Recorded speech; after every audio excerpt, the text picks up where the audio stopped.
Okay, is it guys? Is that perfect? No problem, right? So can you see here?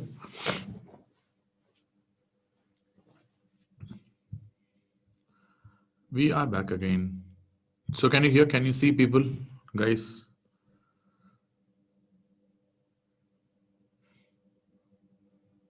Yes, thank you. That's good. Cool.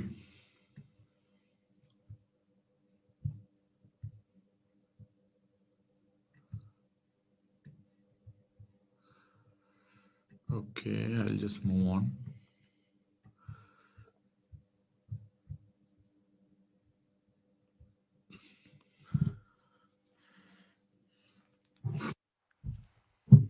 Okay.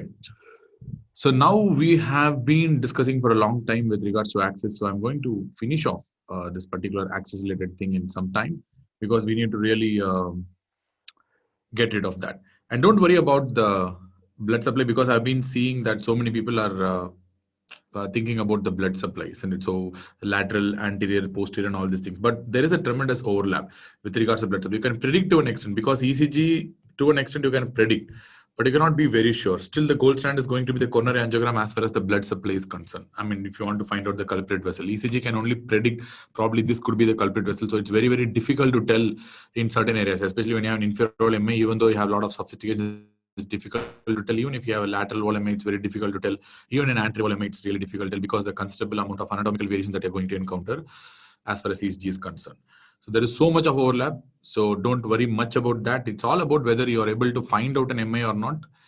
Plus dangerous MAs we need to find out. For example, proximal LAD MAs are very dangerous. So if you're able to find out these kind of STEMIs in the ECG, that must be more than enough as far as the clinical practice is concerned. So don't waste so much of time about that. So whatever I took in the morning is all about introductory session. We know that. I'm just trying to get you oriented towards cardiology. So that's what I'm trying to do from the morning session. So now this is the point where we are really going into the actual scenarios, what we really needed. So that's what. So now we are going to start with our discussion on certain investigations that you need to know, because whenever you talk about myocardial infarction, especially in the setting of a STEMI, there'll be one word that will haunt you every time. That is called RWMA. Can anyone expand what do you mean by RWMA?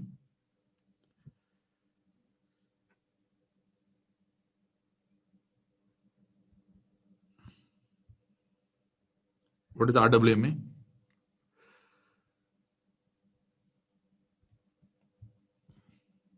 Yes, that is a regional wall motion abnormality. So that's what we're going to call it as RWMA. So what do you mean by RWMA? How will you identify this RWMA is a big question. So that's what we're going to see here. And for that, we need to know some diagrams.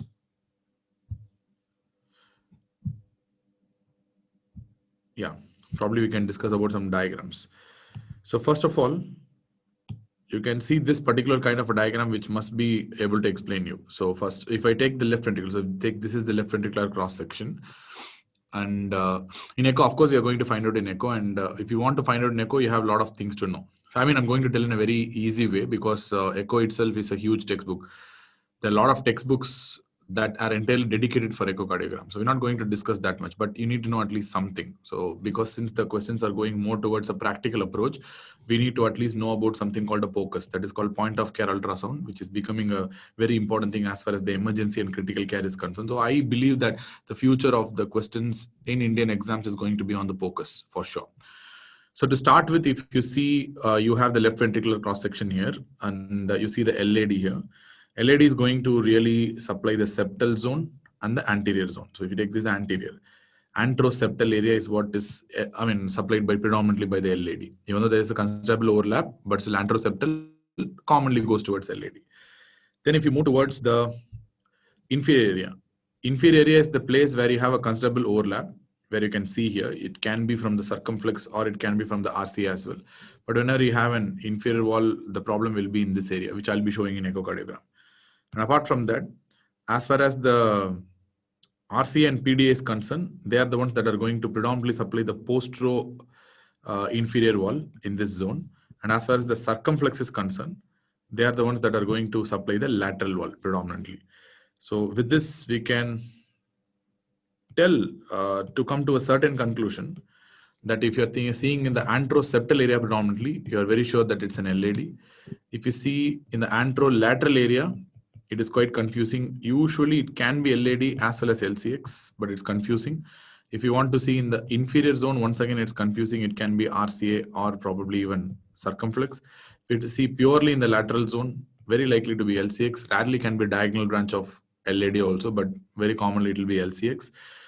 And that's a descendant. So these are the four things that we need to know. So these are the four regional wall motion abnormalities that we're going to see, even though there are multiple different apical segments, basal segments, so many segmental analysis there in the echocardiogram. But as a beginner and to do a POCUS, point of care ultrasound, if you know this must be more than enough.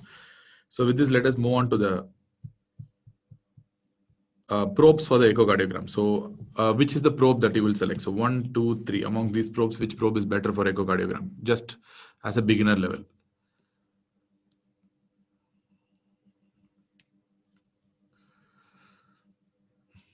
If you have been using this, definitely it should be very easy for you.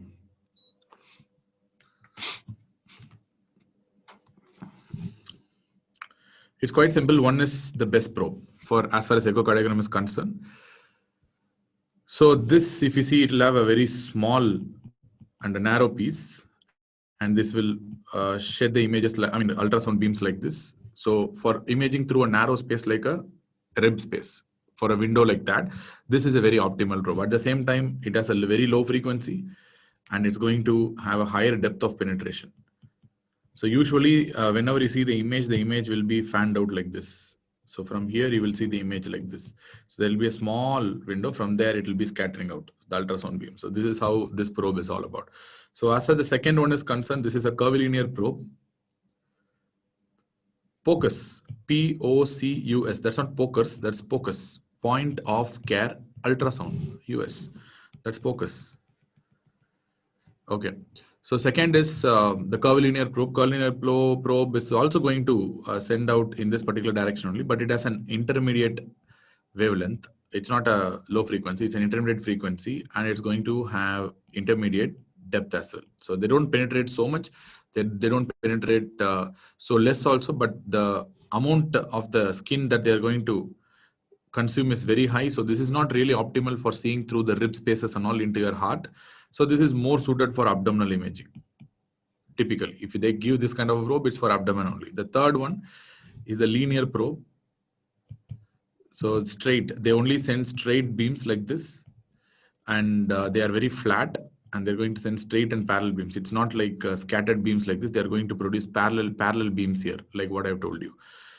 And this is of very high frequency, which means their depth of penetration will be very, very less. So which means they can identify superficial structures. For example, this is also called as a vascular probe, because for looking at the IJV, looking at the carotids, looking at the superficial structures like radial artery and certain nerves that travel on the superficial zone. So those and all can be identified better with the third kind of probe. It's a vascular probe.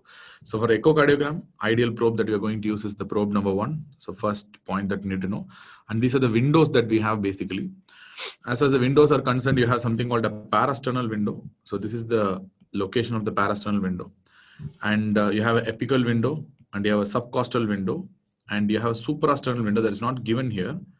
That's not commonly used unless and until it is needed. So you have a suprasternal window as well. So you have 4 different windows where you can see the heart through the echocardiogram. And suprasternal window is going to see typically the aorta. So to see more of the aorta and the arch and the superior structures, your suprasternal window will be useful. But to see the heart proper, parasternal, apical, and subcostal windows are more important. So these are 3 windows where you're going to keep the probe. So, but what are the things you're going to see? So before moving on to that, so what are the standard positioning? Suppose if you're using a standard echocardiogram, what is the first window that you will acquire? Typically, you are going to get the parasternal window. That is the first thing that you're going to do. But the problem with the parasternal window is you need left lateral portion. But as a part of standard evaluation, suppose if I'm going to the cardiologist or you are going to the cardiologist, or I want to do an echo for you, you're walking in. If I ask you to turn to the left lateral portion, you'll be turning very easily. So I don't have any problem. So parasternal window needs left lateral portion, but that's fine in a standard. So that's why I told you standard imaging. Second, of course, the preferable one is the apical window. And third, less preferred, usually not done under standard conditions, is the subcostal window. So if you have a good parasternal and apical window, and if you do in a standard routine cardiac echo examination, if you do these two windows, that's more than enough, not a problem at all. But when the patient is in the ICU, for example, in the critical care, let us assume the patient is intubated. The patient is in the critical care, and if the patient is intubated for that, so you cannot really position the patient towards the left side. So your parasternal window becomes really, really difficult in that scenario. So usually I'll be going more of a apical first, subcostal next, and I'll be keeping the parasternal window at the last. If at all possible, I can do, otherwise need not do. So these are the two windows that I have to obtain in a critical care scenario, especially when you cannot achieve the left lateral portion. Suppose if the patient is getting resuscitated, which means you are in the battlefield, like patient is getting resuscitated, getting chest compressions. In that, both these windows are not possible, because the patient is getting chest compressions. How can you do anything that is related to the chest? You cannot do it. So here the only window that is possible is the subcostal window, which means there is no standard window like this is what you have to use, that is what you have to use. It depends on the patient characteristics, which field you are in. Standard, always do a parasternal first, then move to the others. And all three can be done, even though subcostal is not really required in a standard examination. Critical care scenarios go for apical, subcostal, parasternal, usually not done. In a resuscitation situation where the patient is getting chest compressions, it's better, optimal only to do a subcostal window. That's more than enough. Then moving on to the parasternal long axis view, parasternal windows. So first starting with the parasternal windows, you know how the parasternal window is going to look at. So they're going to, cross-section the heart in this way. This is called a plaques view. Plaques means parasternal long axis. P stands for parasternal, L stands for long, AX stands for axis. That's called plaques view or parasternal long axis view. So this is the long axis where you see the apex of the heart here and the base of the heart here. So this is the apex to base, and this is the same area where you give the defibrillation also. When you put the paddles, this is the current direction that you want. So that's why you position the paddles in such a direction. So that's the long axis direction. That's what you're trying to do here. And this is a natural cardiac vector also is going to pass in that plaques view kind of an axis only. So the natural cardiac axis also will be directed in this particular direction only. Even the electrical as well as the anatomical axis, everything will be directed in that direction. So that's a very important view, really. But the problem is this parasternal views need a left lateral position, especially for the long axis. Surely you need left lateral. So as you see from the long axis, the most anterior structure that you're going to encounter is the right ventricle. We know that. And the little posterior structure you're going to encounter is the left ventricle. And the most posterior structure that you'll be encountering is the left atrium, you can see. So this is really important to understand. Anywhere you see, any window you see, the most anterior structure will be the right ventricle usually. That's the most anterior, because you would have studied in your basic anatomy and all. Even in forensic medicine, for example, if the patient is having a stab injury on the chest, which is penetrating the heart, if they ask you the first valve to get involved, of course, it's going to be the tricuspid valve, because that's the most anterior, because your right ventricle is the most anterior. That's how the heart is oriented. So if you keep the heart like this finger is going to be the right ventricle, and immediately behind it will be the right atrium, then will be the left ventricle, depending on the location. Finally, on the back, the thumb, you can imagine like a left atrium. So left atrium is most posterior, right ventricle is most anterior, and left ventricle and right atrium are in between them. You can't really orient to them. It's very difficult. So this is the heart, and you can see this is the window they're going to make. So you can see there is no better image, I feel. This is the plane that you're going to see, and you're going to cut the heart like that, and you're going to see. So this is the plane that you're going to see. That's fine anyway, not a problem.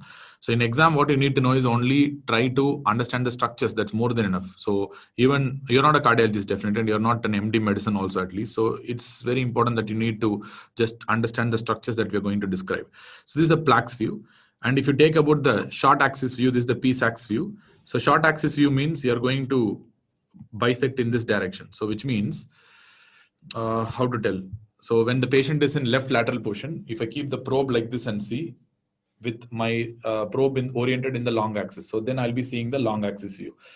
In the same left lateral position or in the straight position, if I'm turning the probe and I'm seeing the heart inch by inch, cutting step by step, that will be a short axis view. At different positions, I'm going to see. It's like you're slicing the heart. Imagine like you're slicing the heart from the side and you're slicing the heart from the anterior side every time. If you slice and see what is the like that slice that you're going to see in the pathology or whatever it is. And you will get more confused when you see the images, because always understand one thing in radiology. Whatever you see, you imagine a chest x-ray. If you take a chest x-ray, whatever you see on the right lung side, so suppose in the chest x-ray, imagine there is a right lung. That is the right side, isn't it? The same thing applies to the every other radiological image. If you see something on the right side, that will be the right. I mean, most of the times, except few locations of the angiogram, even in echocardiogram, it's true. Whatever you see on the, like your right side of that particular screen will be the right side, and whatever you see on the left side will be the left side. So if you understand that orientation, it will be easy for you. Otherwise, it will be really difficult, and you'll be thinking about different 3D dimensions, and finally you'll go mad. So just simply take a chest X-ray where you see right lung. Where is the right lung? You imagine that side, that is right. And see where is going to be your left lung. Imagine that side, that's going to be the left. Same applies for echocardiogram. Let us see. So for example, if you see this is a parasternal long axis, I'll show you the real-time image, how you're going to see. But this is exactly what you're going to see. As I told you before, this is the right ventricle is the first structure that you're going to encounter. Then you're going to encounter the left ventricle. Then finally, you're going to encounter the left atrium at the back. So which means this is the right ventricle that you're encountering. That's the first structure. At least please understand the structures only. Nobody's going to ask you the pathologies, 100% sure. Just they will ask you to name the structures. That's all. So this is the left ventricle. We know that. And this structure is going to be the interventricular septum. And of course, LV has an inflow tract. So this is the left atrium from where blood flows into the LV. And this must be the mitral valve. And of course, LV has an outflow tract. This must be the outflow tract of the LV. And this must be the aortic valve. And this must be the aorta, root of the aorta. That's all. You can see the aortic valve here. That's the root of the aorta. As simple as that. So this is the plaques view. This is the parasternal long axis view. If you really want to know, you can see this, where you can see this is the view that you're going to get. This is the right ventricle. This is the left ventricle. And this is the left atrium.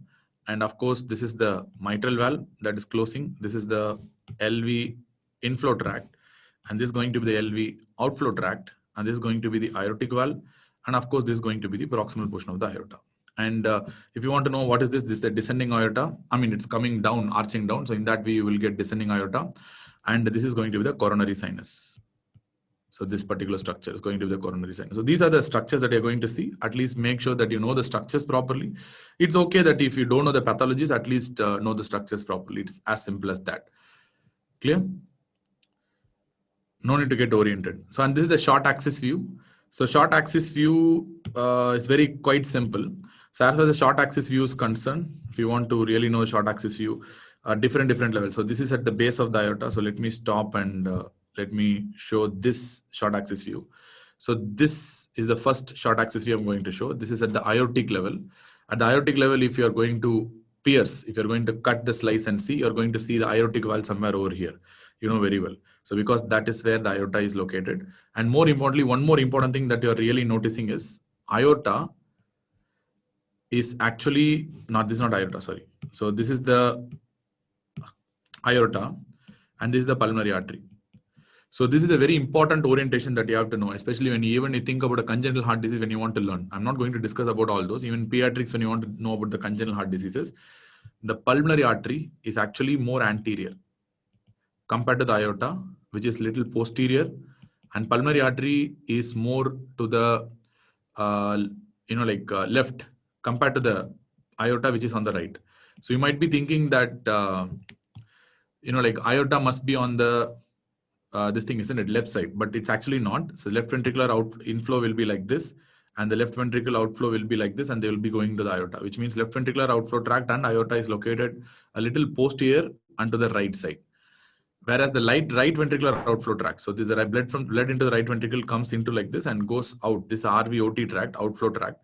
So it goes into like this. So the pulmonary artery is a little bit more left compared to the aorta. So this is a very important thing that you have to know. Yeah, displacement of the spiral septum.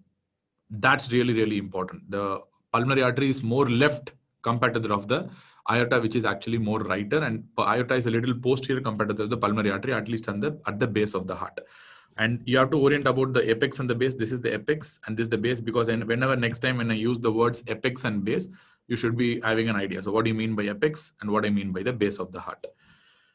And there is a second view where I am actually putting another slice. If I slice the heart at that point, so this is an inflow tract. LV inflow tract is going to be in this place, and exactly opposite to this area, if I slice here, there will be a mitral valve here. So that's why it's called a mitral view. That's very good for seeing the mitral valve. And then finally, like if you put another slice at the bottom, so I'm going to get another slice like a fish slice you will get, and that is going to show the left ventricle at the level of the apex. So with this understanding, if you go, it will be much easier. So even though it's difficult, I just want you to understand what's happening here, nothing else. So here I'm showing the aorta, aortic valve, and it's opening. Then you have the other structures that are surrounding the aorta. For example, if you want to show again, let me show you. So this is the aortic valve that is opening and closing in the center, and surrounding that, this must be the right ventricle for sure. And this must be the left atrium, which is the most posterior structure. And this must be the left ventricle. Clear? So as I told you already, right ventricle is the most anterior, left atrium is the most posterior. Since we are taking the slice at the level of the aortic valve, that is an aortic valve. So here, this view is basically to see the aortic valve. So the next view, what I'm trying to show is at the level of the mitral valve. So this is the right ventricle, of course, and this is the left ventricular inflow tract. And what you're seeing is the fish mouth valve of the mitral valve. You can see the fish mouth opening properly. That's a mitral valve that you're seeing. That's clear. And at the same time, what you're seeing here is the papillary muscles. This corner are the papillary muscles that are contracting, and this is the entire left ventricle that you're seeing. Right ventricle, left ventricle, small portion of the mitral valve, and it's the papillary muscle. This is the completely at the apex level where you see only the left ventricle and the right ventricle. The idea is very simple. You're seeing left ventricle like this. So once you know this view properly, now you can equate with what we are shown here in the beginning. So that is why I've shown this image. So if you know this image properly, then your interpretation of where is the regional wall motion abnormality becomes relatively simple. So let me show you in 2 minutes how you will understand the regional wall motion abnormality. Before that, you have something called a subcostal view. This is not subcostal. This is an apical four-chambered view. It's called an apical four-chambered. So where you can see the entire heart. And imagine the chest X-ray image as I told you. Just imagine the chest X-ray image. Don't imagine anything else. If this is going to be a chest X-ray image, for your information, this will be right side or this will be right side. So for example, if I'm writing this as left side, is it correct or incorrect? I just want you to tell this. Is it correct or incorrect?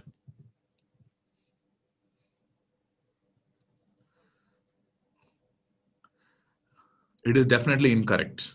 So why is many people are telling correct? If this is going to be, forget the heart here. If it's going to be a chest X-ray image, if I write left here, how it can be correct? It's definitely incorrect because here it should be right whenever you see chest X-ray. Same thing, which means this must be ventricles and this must be atrium, right? So if that philosophy, what you're telling for chest X-ray is correct, so what ventricle this should be? Leave all that. Just tell me what ventricle that should be. That's an RV or LV? That must be right ventricle. Of course, yes. And this must be what atrium? Right atrium or left atrium? That must be right atrium or left atrium? That must be a right atrium. Okay, correct. And what this must be? This must be a left ventricle or right ventricle? This must be a left ventricle, of course. And this must be a left atrium or right atrium? This must be, of course, a left atrium. And if this is the left atrium and this is the left ventricle, what is this valve then?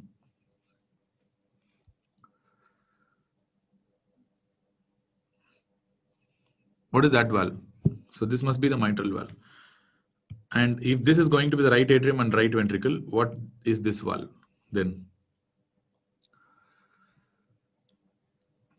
That must be a tricuspid valve. And finally, what this must be?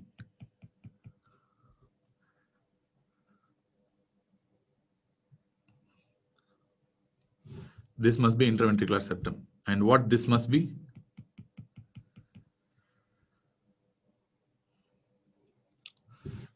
This must be an intraatrial septum. That's all. Is there any difficulty in understanding this? It's quite simple. That's all. So this is an apical four-chambered view. So this is how you see. It's so simple. No need to, think about too much of orientation-related analysis and all. Yeah, that's why. Because it looks inverted. Because you're seeing from this angle. So heart will look inverted only because the beam is going in that direction. So thing is, you should be looking at the echoes very properly, because being a critical care physician as well as a point of care echo technician, I have to really do this day by day. Every day I'm doing this, so that's not a big deal for me. But as a newcomer, it will be really, really difficult for you to understand what's really happening here. So that's why I'm trying to tell in a much simpler way. So this is how your orientation should be. And this is going to be the lateral wall. So this is where you're going to have the lateral wall, somewhere the anterior wall and the apex will be here, and the septum also you can see as far as the apical view is concerned.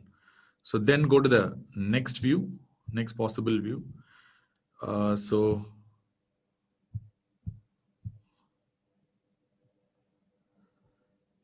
Yeah, this is something called a 5-chambered view. This is not important. Why I've told you is because there is, it's all about minute probe adjustments. I usually tend to see echo as a game.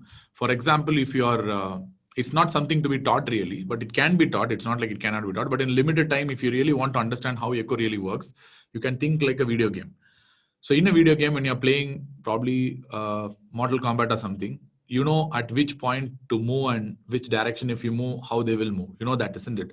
So you have that orientation. Even if somebody puts you an image or a video and somebody shows you have to go like this and that, you will not be able to understand. You yourself have to hold the joystick and you have to really manipulate and see. So what all you're seeing inside and how the things move. So it's like a joystick. So your echo probe is like a joystick.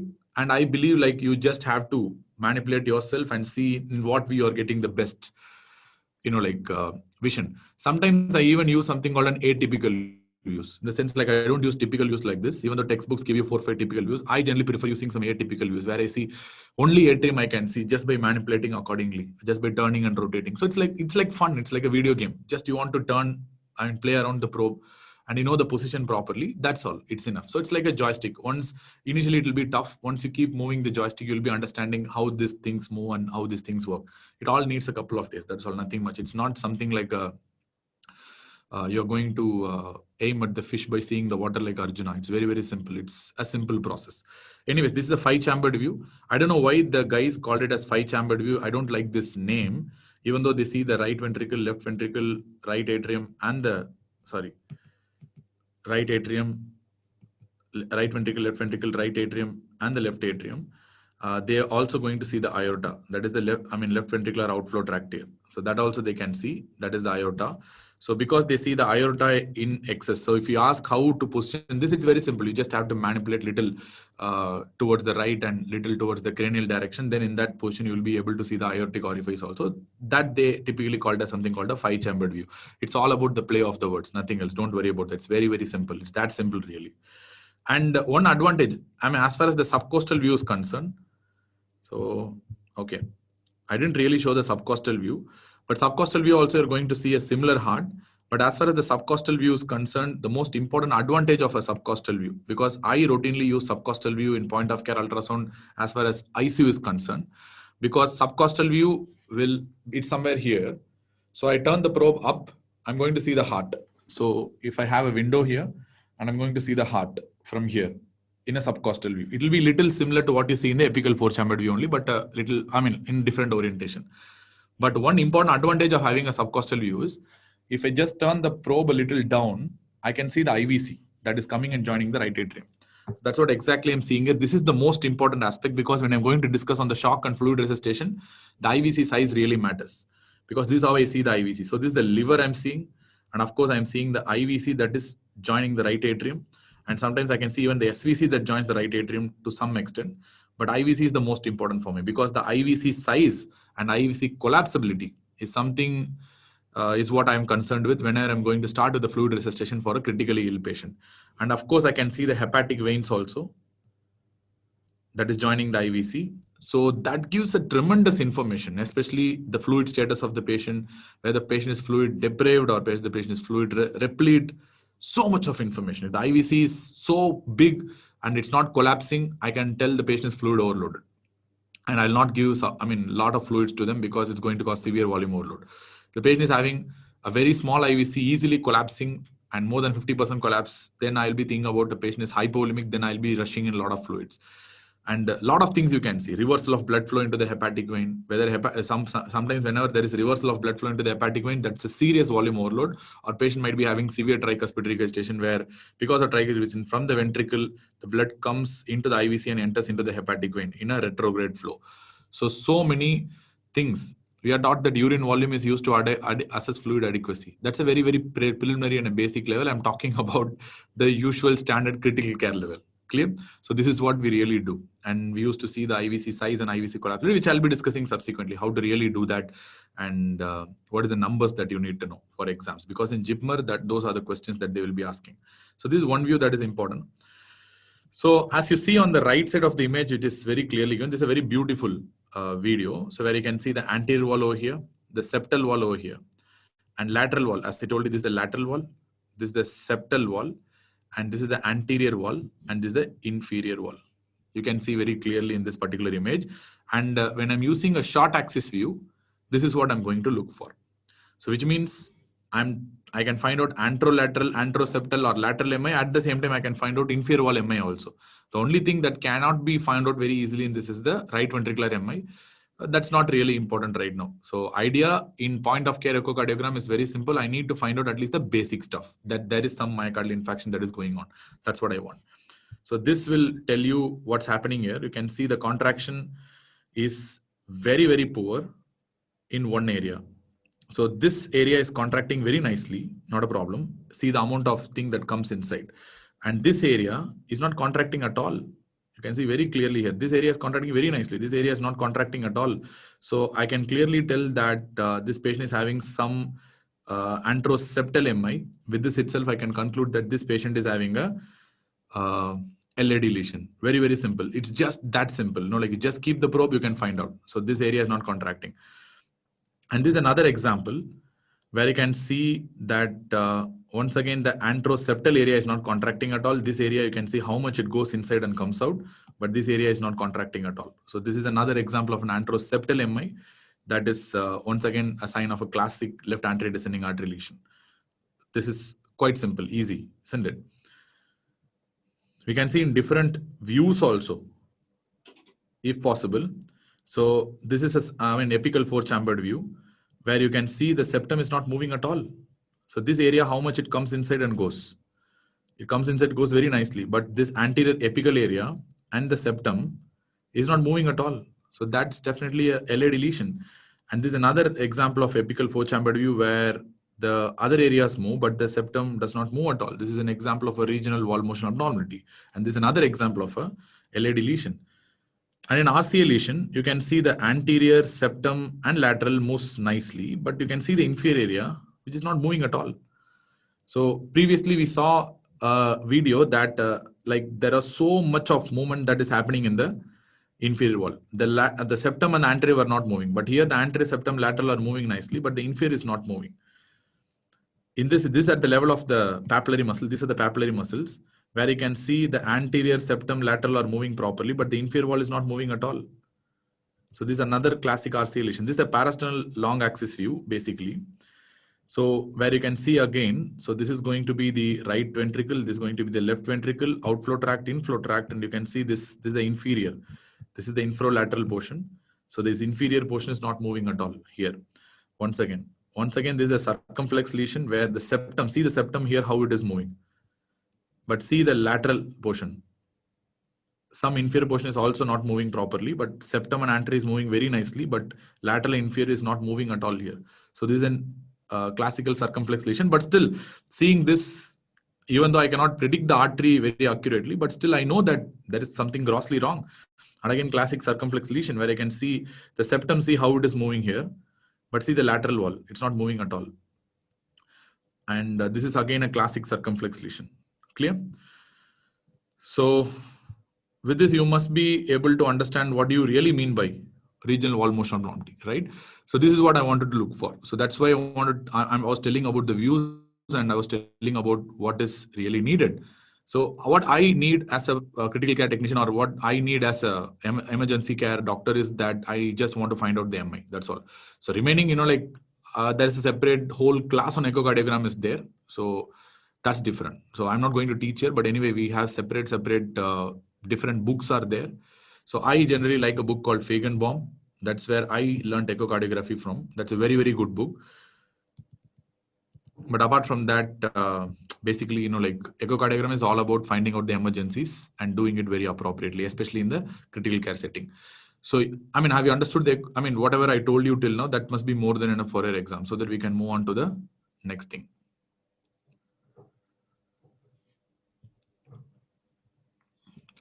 Clear? Understood. So what we have discussed is on the POCUS only, that is point of care ultrasound. So to find out the STEMI, so that is the regional wall motion abnormalities. That's all, RWMA. So because whenever we discuss about a STEMI, in STEMI we'll be encountering one word again and again and again and again and again, that is regional wall motion abnormality. So now you have to be clearly understanding what you mean by RWMA or regional wall motion abnormality. Now let us move on to the basic waves of the ECG, which is really, really important, because based on that itself, I'm trying to explain each and everything. So don't ponder around too much with regards to the arterial supply and all these things. Ultimately, the gold standard and the hero is going to be the coronary angiogram only. There's nothing like coronary angiogram that can tell the culprit artery with 100% localization. So ECG and all is very, very poor in sensitivity and specificity. It's just to make you oriented towards that 12 particular leads. That is the reason why I discussed STEMI first, because you should be crystal clear about this is an inferior lead, this is a lateral lead, this is an anterior lead. So why I give some sort of confusion is because once you keep on thinking that 12 leads again and again and again, subconsciously, you'll be very clear about that these are the leads I have to look for. So, and you have a clear orientation about all the 12 leads that are surrounding the particular patient. That is the reason why I discuss about the culprit artery every time in the discussion. Otherwise, there's no point. So that will give you a very good orientation about the complete 12 leads. So don't keep pondering about that. We have moved upon that. So let us move on to the next section on the actual waveforms of the ECG. So what are the waveforms of the ECG that you're encountering? So let me show you in a big way. So this is going to be the P wave, and then you have the QRS complex.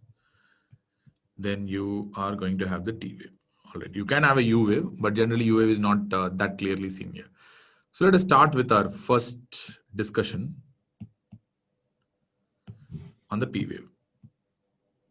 So this is the P wave. So if even a first year medical student or anyone will answer, what is a P wave basically? So this is a P wave that you're going to discuss, and we're going to discuss a lot of stuff with regards to the P wave. And what is the reason for the P wave? First, let us start with the mechanism of origination of P wave. So you're going to answer. What is the reason for development of P wave? Very simple, isn't it? This is what you have been mugging up from 11th, 12th standard itself. Nanak is telling it's atrial systole, but be clear that systole is a mechanical event. We are talking about an electrical event here, even though it is correct what you're telling. So you should not tell systole, you have to tell an electrical event here. We are talking about atrial depolarization. Atrial depolarization. Suppose, I mean, you'd have learned that in the heart. So let me draw the heart. So you have the heart. I think this is the worst heart I've ever drawn. I don't want to draw this heart again and again. Okay. So this is the heart. So, you have the SA node over here. And you have the AV node over here. AV node has a lot of specialized properties, which we'll be discussing subsequently. You have AV node over here. And of course, you're going to have the His bundle. So this is the bundle of His. And you have a His-Purkinje system, which means that's going to become two bundle branches. We can draw like this, two bundle branches. So this is going to be the right bundle branch, and you have the left bundle branch here. The left bundle divides into two. One is going to be the left anterior fascicle, and second is the left posterior fascicle. And this small zone is what we refer to as a left bundle branch. So LBB is that small zone which I have drawn. Yeah, like a molar teeth. I don't know. Worst heart I've ever drawn, man.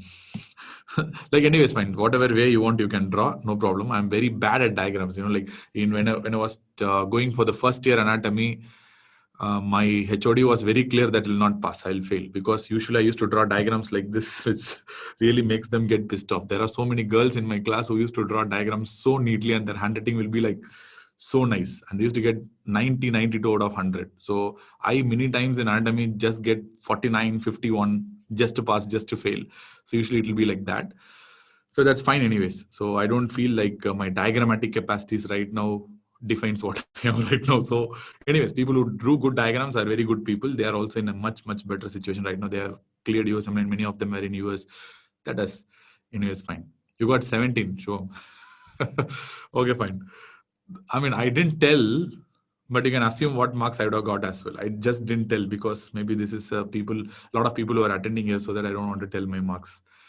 So I failed in my ENT and forensic medicine in second year and third year. ENT was my very bad exam. Okay. I was failed in an instrument, which I'll tell you later on. Fine. So this is the thing you're going to have. And what is that 3 connecting bundles? Yeah, another bundle also like this. But what is this 3 bundles basically called as? So you have 3 bundles that connect the SA node to the AV node. So you have Backman. It's not Batman, that is Backman, BACH. Then we have Wenkyback and you have Thorel. So Backman, Wenkyback and Thorel. So these are the 3 connecting internodal tracks that you have. And again, there's a lot of classification system. We need not really think much about that, and that doesn't make real importance for your NEET PG exam or any exam for that matters. So you have 3 internodal tracks, even though their existence is highly questionable. But anyways, you have these 3 internodal tracks. So P wave, if I ask you what is the best lead to look on the P wave, where you look for?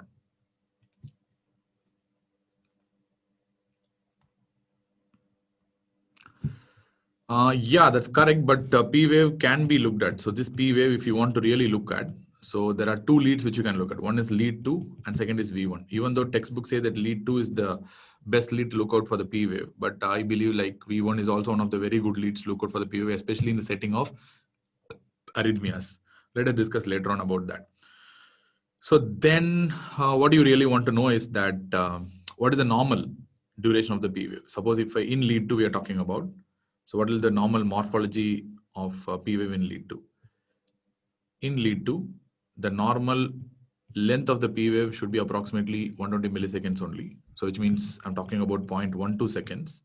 So whenever I talk about 0.12 seconds, what must be the number of small boxes? So if less than 120 milliseconds should be the length of the P wave, how much small boxes? If I tell 0.12 seconds or 120 milliseconds. So one small box, 40 milliseconds or 0.04 seconds. So 3 small boxes. So which means indirectly I can assume that it should be less than 3 small boxes. Correct. Fine. So then you are having the amplitude of the P wave. So if somebody asks you what should be the height of the P wave, in general, it should be less than 2.5 millimeter or less than 0.25 millivolt. So I can tell, I mean, it's not millivolt, less than 2.5 millimeter or less than 0.25 millivolt. So this should be the height of the P wave in lead 2.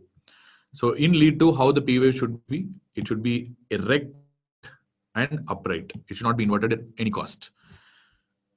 Suppose if you want to tell about a P wave abnormality, so what will be the P wave abnormality as far as the lead 2 is concerned? So based on that, I can tell 2 forms of P wave abnormalities can be there, because P wave is due to atrial depolarization. I can have right atrial enlargement and I have left atrial enlargement. In both these situations, P wave will look a little different in lead 2. Either the amplitude will increase or the duration will increase. Remember, the duration usually correlates with the left atrium and the amplitude usually correlates with the right atrium. There are a lot of vectorical reasons for that, but in general, the amplitude correlates with the right atrial depolarization, and the duration usually correlates with the left atrial depolarization. So I know if there is going to be a right atrial enlargement, my P wave amplitude is going to increase. That's what the most important thing is. So I'm going to get a very tall P wave. I'm going to get a very tall P wave. And of course, I know the amplitude must be more than 2.5 millimeter to tell it's a tall P wave. Simple. So this kind of tall P waves are also referred to as P pulmonale. This kind of tall P waves are also referred to as something called a P pulmonale, right? So there are two things that you have to know here. So I'm talking about an extremely tall P wave, like extremely tall P waves. It's a variation of P pulmonale only, or you can tell it a subtype of P pulmonale. Himalayan P waves, very, very, very tall P waves. It's almost tall as that of the QRS complexes. Himalayan P waves, where will you see? Anyone? Wow, Vijay has told correctly. His love for cardiology is known, isn't it, for a long time. Say Epstein's anomaly. Beautiful answer. Epstein's anomaly. Correct. So you have a severe right atrial enlargement where there is atrialization of the ventricles, isn't it? So that's the reason. So you have an Himalayan P waves. Correct.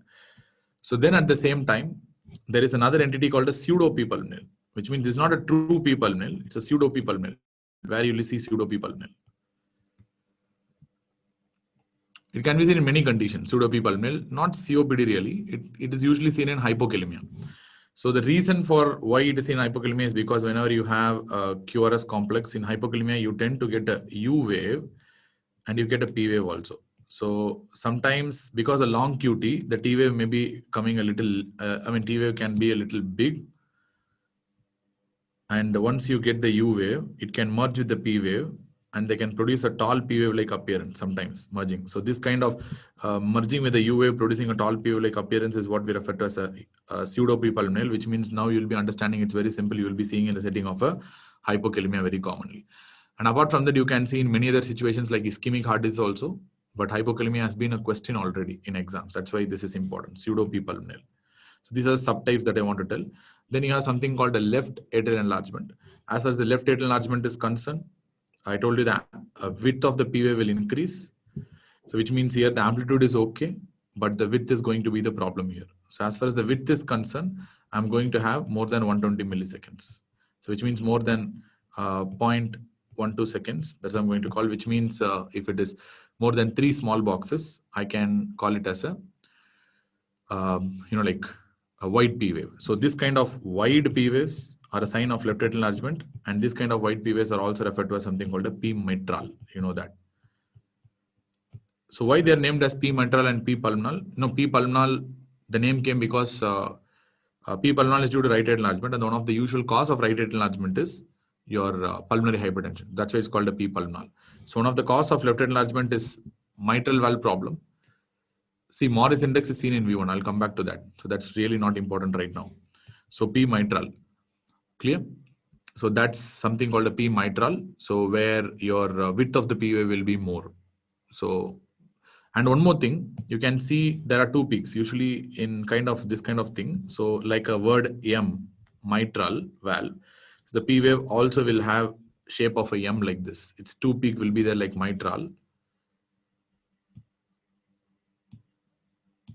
So then there is something called a peak to peak difference. So there is 1 peak to 1 peak is there.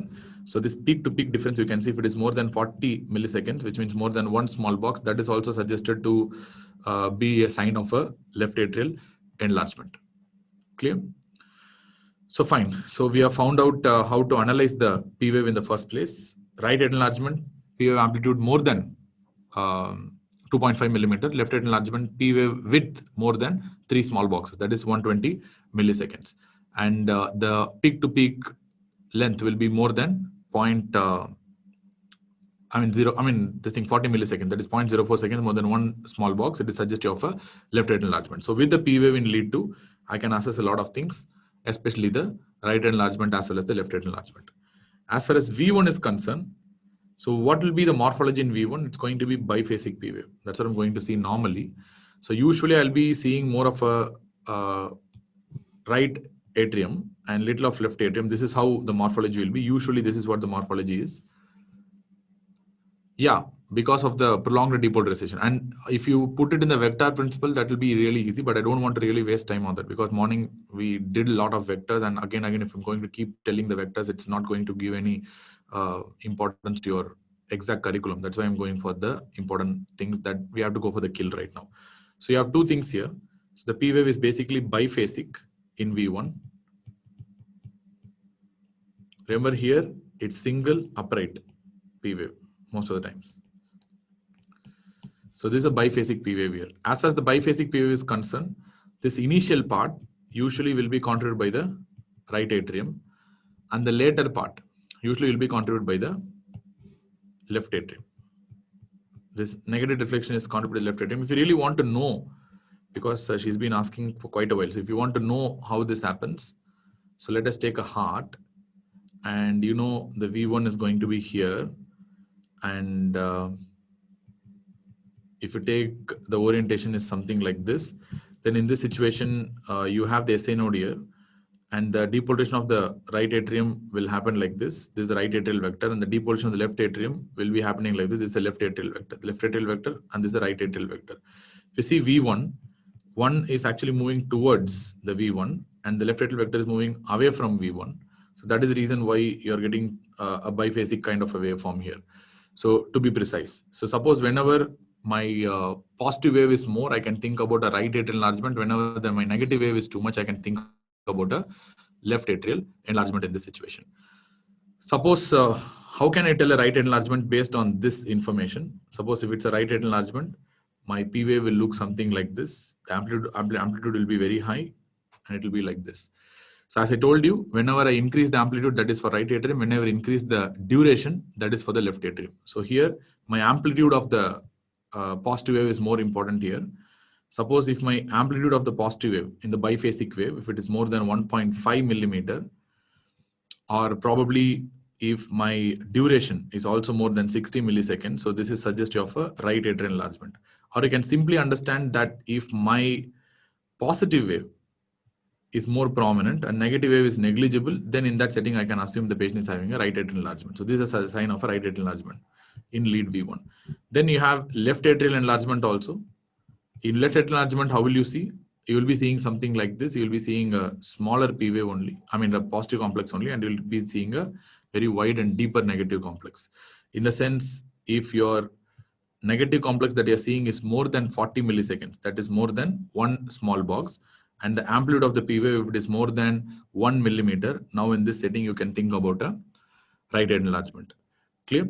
So positive component more than 1.5 millimeter or length more than 60 milliseconds, right atrial enlargement. Negative component, if it is more than 1 millimeter or length more than 40 milliseconds, is equal to your left atrial enlargement.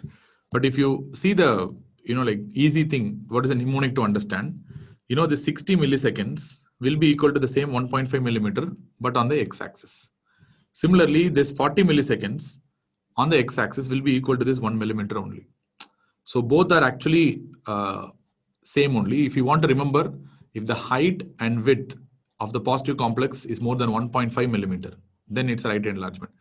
If the height and the width of the negative complex of the P wave in V1, if it is more than 1 millimeter, you can call it as a left atrial enlargement. So you can think like that way also. If you don't want to give the numbers like this, you can easily think like that also. Anyway, I used to remember like that only. So that's why it's very important. So next thing, there is something called a P wave axis.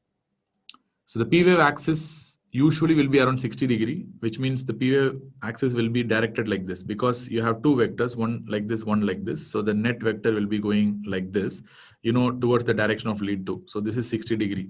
So normal P wave axis, if they ask you, it is around 60 degree. So which means the P wave net vector will be moving in this direction only, because there are two vectors that are going different directions. So the net vector will be going towards this direction. So since it's exactly located in the direction of the lead 2, that's why we see that lead 2 is the best lead to look for the P wave.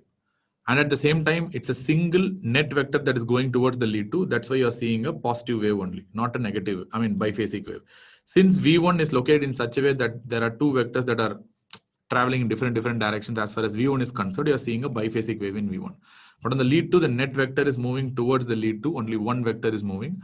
So that is why in lead 2, you're seeing only a single wave, and the normal P wave axis is approximately around 60 degree. Suppose if I'm having a left atrial enlargement, suppose my left atrial enlargement is there, means my P wave axis will be moving somewhere here, which means it might move towards the left, more towards the left like this. So in that situation, my P wave axis might have, in a left atrial enlargement, if you ask about the P wave axis, so we're not talking about the QRS axis, we are talking about the P wave axis. P wave axis will be minus 30 to minus 90 degrees. It's same like that of left atrial enlargement. Similarly, in a right atrial enlargement, my P wave axis will be more than 75 degree. So which means if my right enlargement is there, this vector now will become more prominent. And now the vector will be more towards, the net vector will go towards this particular area, which means it's moving away from the lead 2 and moving towards more towards the lead 3. So, I mean, there are a lot of things in that, depending on which lead I see a prominent P wave, depending on that I can tell the P wave axis. If I see more in lead 3 and AVF and lead 2 P wave is very small, then I can think more of a right enlargement. If at the same time, if I'm seeing more of a taller P wave and lead 1 AVL, I'm seeing very prominent P waves compared to those of the 3 and AVF and all, I can think about left right enlargement. So P wave axis also really matters. And remember, everything is just a calculation. You know, like if you just orient about yourself to the standard 12 leads, it's going to be really, really simple. So this is how you tell the definitions of right enlargement versus the left right enlargement. And it's really, really, really, really important for exam, because this has been asked multiple times in the exams. As MCQs, the numbers are really, really important. Clear? Lead to P pulmonal more than 2.5 millimeter in amplitude, and lead to width of the P wave more than 120 milliseconds is P mitral, that is left enlargement. Clear? Biphasic wave, taller positive complex, then it is a right enlargement. Taller negative complex, that is a left enlargement. Clear? P wave axis towards the left, that is more of a left enlargement. P wave axis towards the right, that is more of a right enlargement. This is no brainer, very easy to understand. If you are understanding this P wave, then we can move to the other waves. Do you understand P wave?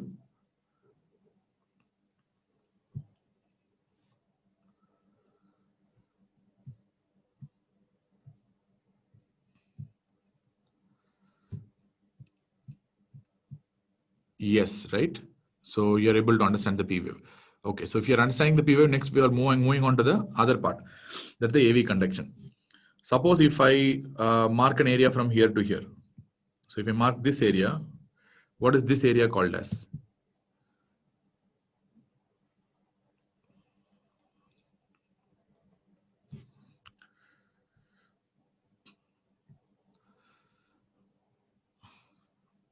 My question is, that's a PR segment or a PR interval?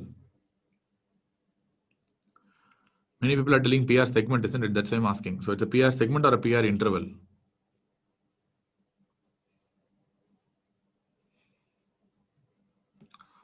Okay, many people are telling it's a PR interval. Yeah, Ishan is very clear that whatever is in yellow is segment only. He wants to be absolutely sure.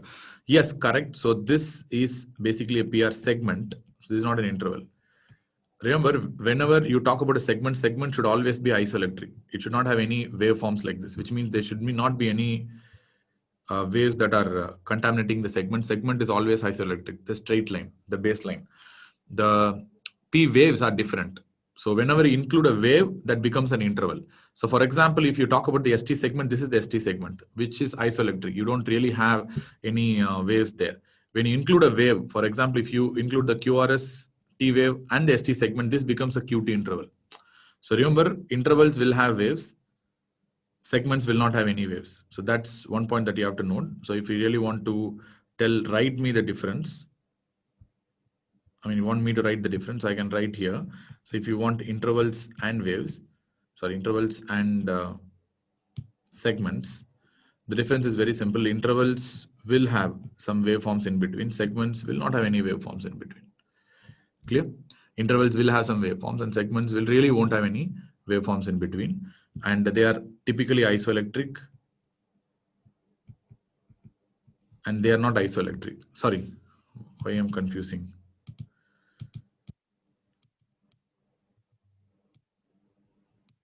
So segments are typically isoelectric and intervals are basically not isoelectric. And at the same time, many times segments will be measured in vertical direction, vertical measurements, either up or down. So for example, PR segment, elevated, depressed. ST segment, elevated, depressed. But intervals are predominantly measured in horizontal direction, which means in the x-axis, prolonged or shortened. Either prolong or shorten. So that's what I'm going to tell. So clear? So Segments, no waves in between. Intervals, you have waves in between. Segments are isoelectric, intervals are not. You have wavy forms in between. Usually segments are measured in vertical direction, up or down, that is elevated or depressed, as well as intervals usually are measured in horizontal direction, that is prolonged or shortened. That's what we're going to see next. You're going to see the PR interval as such. So if I include the P wave, and if I go till the beginning of the QRS complex, so this is going to be the PR interval. It's been very clear. So this is going to the PR interval. So whenever you call an interval, always include a wave. So it's a common mistake that you do in exam. You don't really calculate the P wave when you calculate the PR interval. So always calculate the PR interval. When I tell a short PR interval, always you have to calculate the P wave also. So what is the normal PR interval? Can anyone tell? What is the normal PR interval?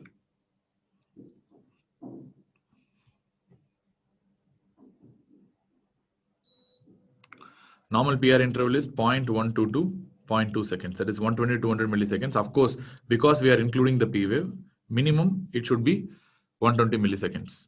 Clear? So that's the least minimum, because P wave's length is up to 120 milliseconds. So it cannot be less than that. So because we are including a P wave, it should be 120 milliseconds for sure. So this is a normal P wave. Suppose what's called a PR segment and not a PQ segment. That you have to ask the person who designed the nomenclature, not me. So that's a PR segment. So, I mean, if you want, you can call a PQ segment also. I don't have any problem at all. Beginning of the QRS at the, including the P wave is going to be the PR interval only. Suppose if it's going to be more than 0.2 seconds, I'm going to call it as a prolonged PR interval. Prolonged PR interval. As far as exam is concerned, the only cause that you have to know about the prolonged PR interval, what is that cause? Not block, usually a first degree AV block only. Remember, second degree AV block and third degree AV block all can produce a prolonged PR interval. But as far as I know, whenever I think about first degree AV block only, I always think about a prolonged PR interval. That's what it should come into your mind. So whenever the PR interval less than 0.12 seconds, less than 3 small boxes, I'll be calling it as a short PR interval. So what is the first cause that should come into your mind whenever you think about a short PR interval?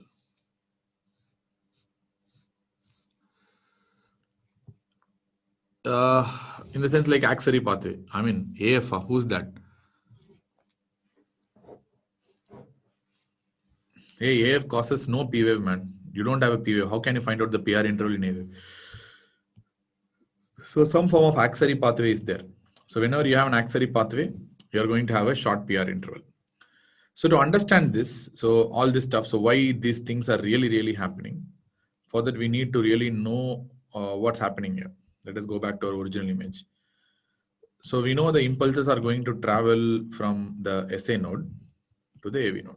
So let me ask you one question. One first question. So SA node is firing. Will you get a P wave or not?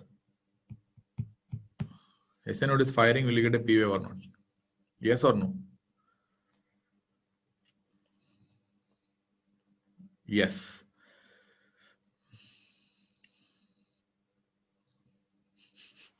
Answer is actually no.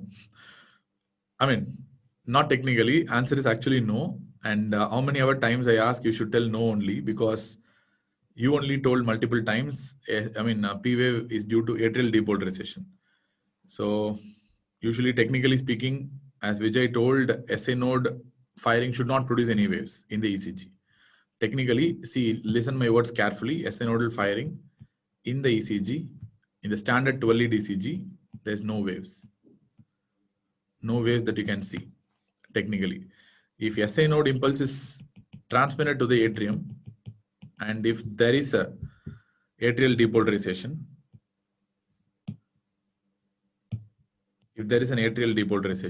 then only you will get a P wave.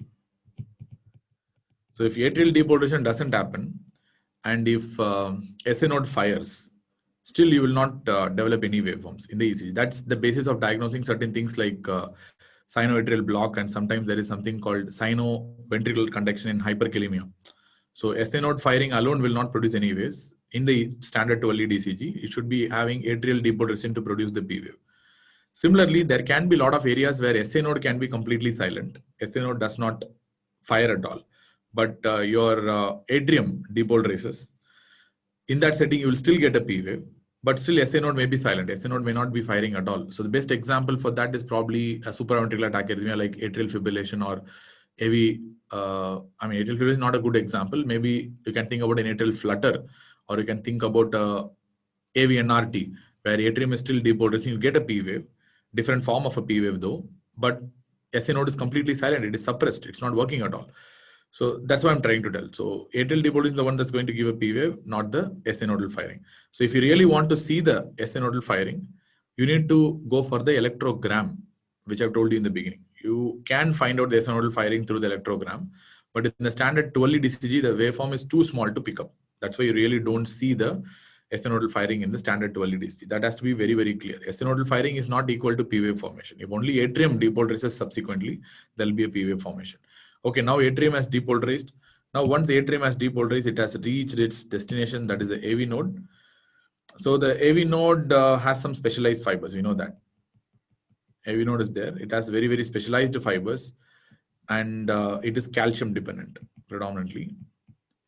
Remember, SA node is also calcium dependent, but SA node is a pacemaker tissue. Pacemaker tissue being calcium dependent is not a big deal, but AV node is a conducting tissue. In fact, among the heart, the most important area that is having calcium dependent conduction. In fact, for a beginner level, for an undergrad level, I can tell the only area in the conducting system to be calcium dependent conduction is AV node only. Calcium dependent conduction means they will be slow.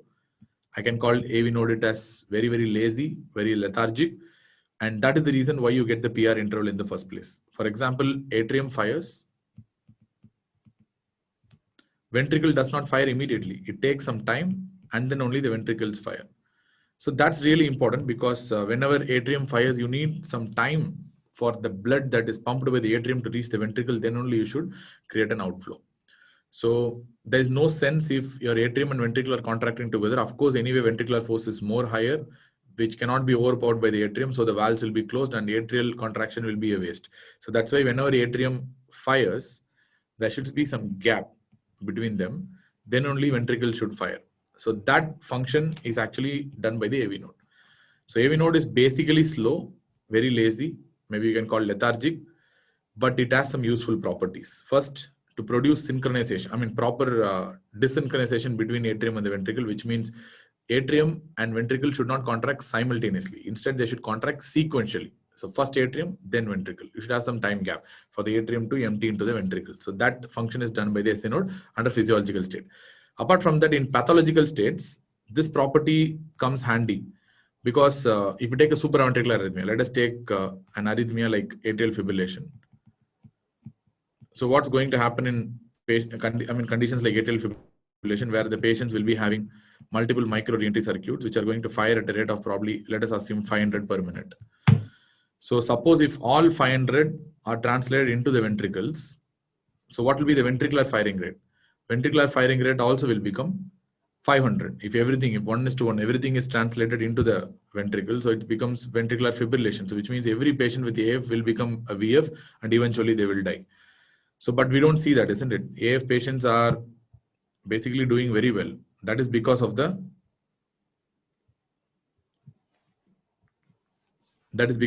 protective capacity of the AV node. Because AV node, because it's slow, because it is lethargic, because it is not conducting impulses at a faster speed, even though the ventricle is, even though the atrium is firing at a rate of 500 in case of atrial fibrillation, yes, even though there is, 500 at the, if AF is firing at a rate of 500, AV node will not allow this 500. Probably it might allow maybe 120, 150, maybe 160 max. So that much only it will allow.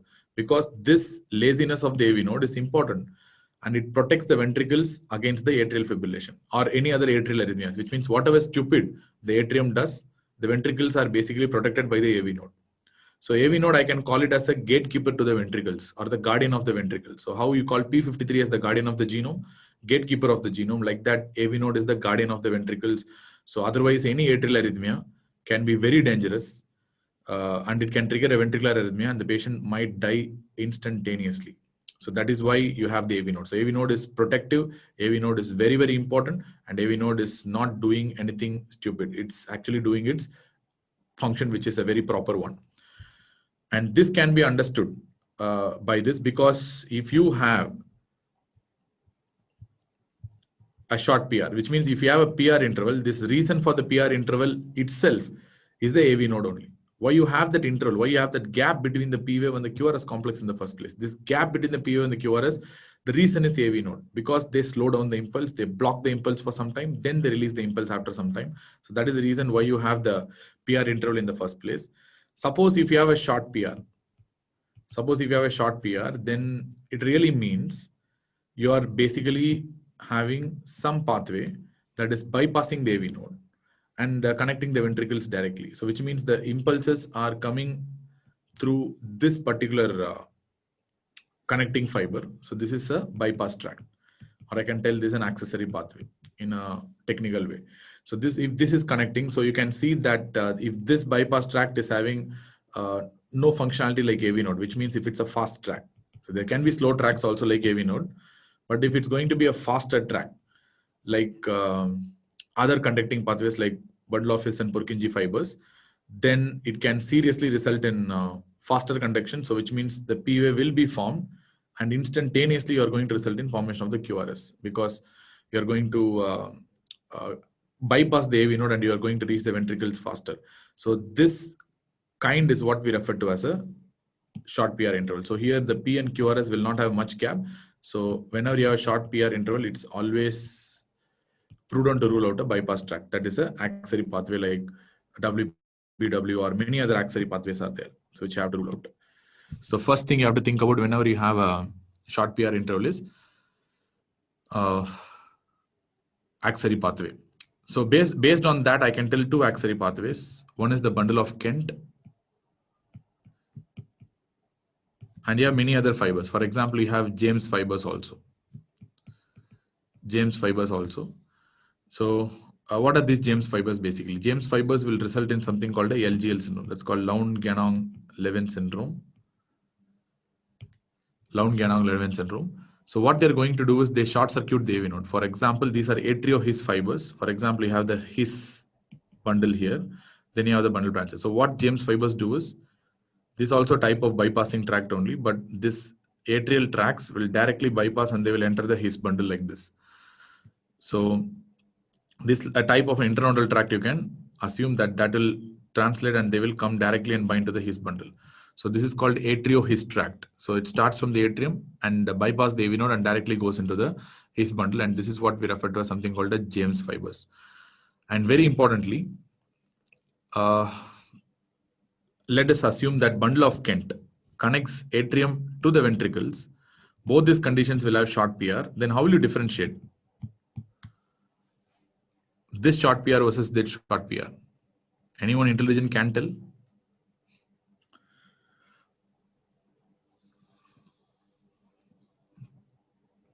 Yes, of course, you are going to find out the QRS. Bundle of Kent is going to have a white QRS because it connects atrium and the ventricles together, whereas atrium and His, because they are joining together, you will have a narrow QRS only.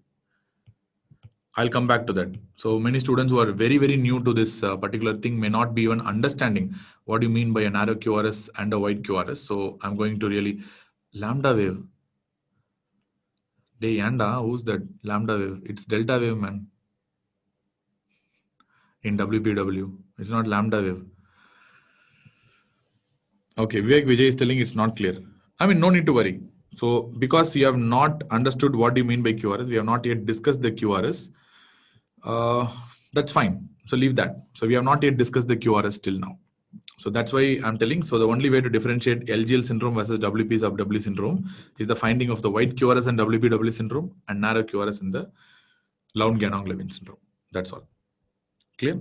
So whenever you have a short PR, think about a accessory pathway. Whenever you have a long PR or a prolonged PR, what are you going to think about? You're going to think about a AV block. In typical for exams, prolonged PR is equal to first degree AV block as far as exams are concerned. Clear?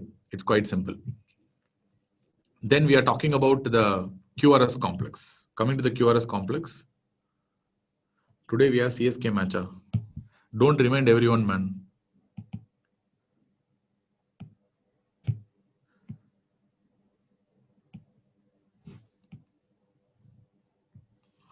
So then we have the QRS complex. So this is a QRS complex.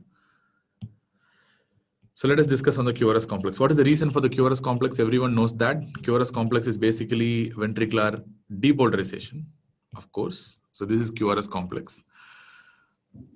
And among the QRS complex, there are a lot of things that are important. So remember, first of all, the height of the QRS complex, or we can call it as the magnitude of the QRS complex, will tell you the probably how much ventricles are going to contract. So the magnitude of contraction is what we are going to see here. So based on the height. So which means using the QRS complex, I can find out the left ventricular hypertrophy and right ventricular hypertrophy. Chamber hypertrophies can be found out. As far as the other point about the QRS complex is concerned, depending on the width of the QRS complex, how fast it is moving, I can tell what is the speed of conduction. Speed of conduction. So of course, we are talking about the height later on. I mean, height is very variable, but we'll talk about that later on. Now we are going to concentrate more on the width of the Q wave. That is really, really important. So width of the Q wave will be corresponding to the speed of the conduction, which means if you want to know the normal width of the Q wave, what is the normal width of the QRS complex? We know that already. 0.08 to 0.11, but I call it as less than 0.11 seconds. Less than 0.11 seconds is considered to be the normal width of the QRS complex. Suppose if it is more than 0.12 seconds, I'm going to call it as a wide QRS. If it is less than 0.11 seconds, I'm going to call it as a narrow QRS or a normal QRS. That's what I'm going to talk about. So normal QRS is narrow. So whenever you have a narrow QRS, I can tell normal QRS. Normal in the sense, I'm not talking about this QRS is normal. I'm telling that it has a normal speed of conduction. That's all. Its conduction speed is normal. And the ventricles are conducting at a normal, faster speed. That's all. Suppose many students might ask, what is the reason for this conduction pathways to exist in the first place? Because we have drawn a lot of conduction pathway here. Left bundle, left anterifascicle, right anterifascicle. Why this conduction bundle should exist in the first place? Why you have his fibers? Why you should have all this in the ventricles? Why you have anyone? I mean, it's easy one, isn't it? Why you have all these fibers? Why you have all these conducting fibers? You have you have left bundle, you have right bundle, you have anterifascicle, you have posterior fascicle. Why you have all these bundles? And finally, you have Purkinje fibers, which are like capillary system. Yes, only one word if you want to tell, it is fast. That's all. And right ventricle and left ventricle should contract together simultaneously. And at the same time, they should be fast. The most important reason is they should be fast. They should do fast. And in fact, in the entire, like cardiac system, the most fastest is the Purkinje fibers, because Purkinje fibers transmit at a rate of 4 meters per second. That is supposed to be the fastest. And of course, you know what is the slowest? Our beautiful AV node is going to be the slowest. And Purkinje fibers are going to be the fastest, which is going to spread the impulse at a rate of 4 meters per second. So just for the word fast conduction. So that is the reason why we have these fibers. So which means whenever QRS is normal, less than 0.11 seconds, I can tell it is fast conduction. Whenever I tell it's fast conduction, that the myocytes, we're talking about the myocytes here, the ventricular myocytes are getting depolarized through, so the depolarization is happening through normal conducting system. Normal conducting system. Clear? The ventricles are depolarizing through normal conducting system. Suppose if I'm going to tell that my QRS width is prolonged, if my QRS width is prolonged, I know very well here the width is more than 0.12 seconds. So which means it's slow. So what are the reasons that can produce slower depolarization, which means slow depolarization? So one reason, very simple, if I have some block in the conduction pathway. So if I'm going to have some block in the conduction pathway, that can produce a slower form of QRS. The first one I'm going to talk is whenever I have a slow conduction or wider QRS, I can tell there is a bundle branch block. Number one, either it could be a left bundle branch block or it could be a right bundle branch block. Contrary to the popular belief that fascicular blocks will produce wide QRS, actually no, fascicular blocks will produce a little, in borderline range, like 0.2, 0.9, 0.09, 0.10 seconds. That's why the fascicular blocks will produce. But in general, fascicular blocks will not produce the white QRS up to the level of your standard definition of a white QRS. But anyway, LBB and RBB surely will produce white QRS only most of the times. So it's a bundle branch block, number one. Second option, if you are not using the conducting pathway, not using conduction system. So which means you are not using the conduction system, means you are using ventricular conduction. Using ventricular conduction. That is, ventricular conduction is slow because it has to happen from myocyte to myocyte conduction. So ventricular myocyte to myocyte conduction is of course going to be a little slow, and it's going to be dead slow most of the times. So whenever the conducting systems is bypassed and it's not used, and if the myocyte to myocyte conduction happens, it will take at a very slow pace, and that's why it will produce a white QRS. So where you are going to get ventricular conduction, myocyte to myocyte conduction, one way you can get in an axillary pathway. In an axillary pathway.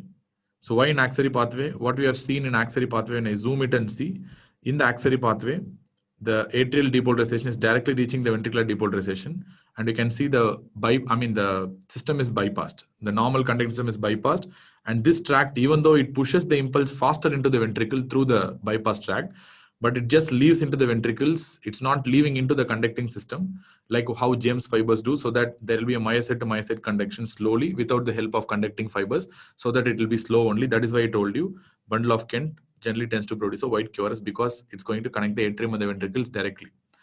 On the other hand, your James fibers in Lown-Ganong-Levin syndrome is actually connecting the atrium to the bundle of His directly, which means it's connecting to the normal conducting system only. Even though there is a bypass tract, there is a short PR. At the same time, it's conducting fast into the ventricles, but in the ventricles, they are only leaving it in the bundle of His, which will still contract faster, which will still depolarize faster. So which means that is the reason why James fibers are going to produce a narrow QRS. Very, very important. So that's why I told you very clearly, if you're not using the conducting system for your for a ventricular depolarization, then you will result in white QRS. So in WPW and axillary pathway like bundle of Kent, you will really result in direct myocyte to myocyte conduction. So that's why you are getting a white QRS. And apart from that, if the impulse originates in the ventricles, so for example, I can talk about ventricular premature complex or even a ventricular tachycardia. So in this particular setting, if the impulse is originating from the ventricles itself, suppose see in this example, if the impulse originates in the ventricles itself somewhere here, so this has to no other go, this has to travel through myocyte to myocyte conduction only, and I don't really use the faster conducting pathway, and I'm using the slower myocyte to myocyte conduction within the ventricle, and that is why any impulse of ventricular origin will be having a white QRS complex. As simple as that. That's all. Very, very simple.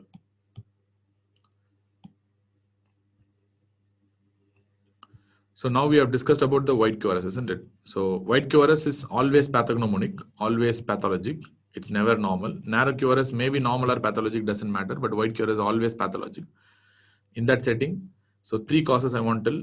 So one is the bundle branch block, where there's a problem in the conducting pathway. Second is accessory pathway that does not connect it to the bundle of His like James fibers. Instead, bundle of Kent, pathways like bundle of Kent that directly leave into the ventricles. So second is accessory pathway. And third one, of course, is going to be the ectopic impulse. Or I can simply write it as a impulse that is of ventricular origin. It could be a simple VPC or it could be a ventricular tachycardia. So any impulse that is originating from the ventricles itself will be having a white QRS only. So these are the three standard causes that you have to know for exam as far as the white QRS is concerned. So clear? So if you can understand the white QRS, then I can talk about the chamber hypertrophy and bundle branch blocks.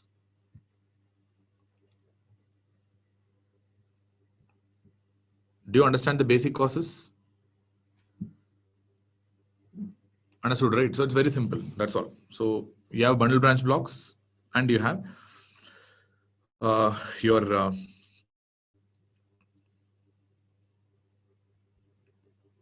axillary pathway and impulse of ventricular origin. Fine.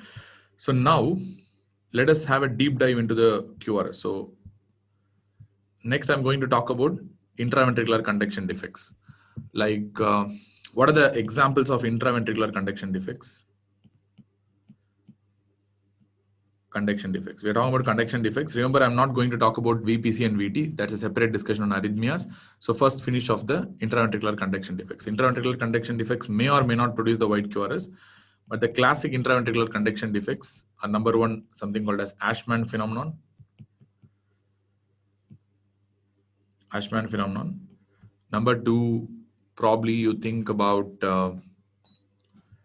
right bundle branch block or a left bundle branch block. Then you have the left anterior fascicular block and you have the left posterior fascicular block. These are also called as hemi blocks, left anterior hemi block versus left posterior hemi block. That's all. So as far as the Ashman phenomenon is concerned, so can anyone tell what do you mean by Ashman phenomenon in a simple way? What do you mean by Ashman phenomenon?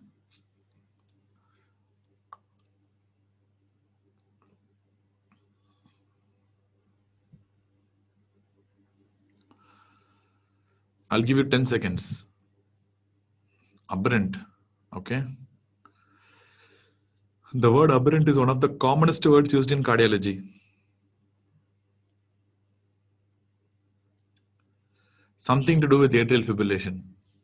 It has, yes, of course, something to do with atrial fibrillation, but it has something to do with many other things as well. AFRBB. Okay, you are understanding stuff, but more importantly, yes. Thanks, Vijay. And he told correct, long short cycle with RBB. Actually, to be honest, that's correct. So it's about the cycle length. That's more important. For example, if you have a QRS complex like this, and you have another QRS complex like this, and suddenly you have a pause and you have a longer QRS complex like this, and next you get a shorter QRS complex. For example, a premature, let us assume this is a premature atrial contraction.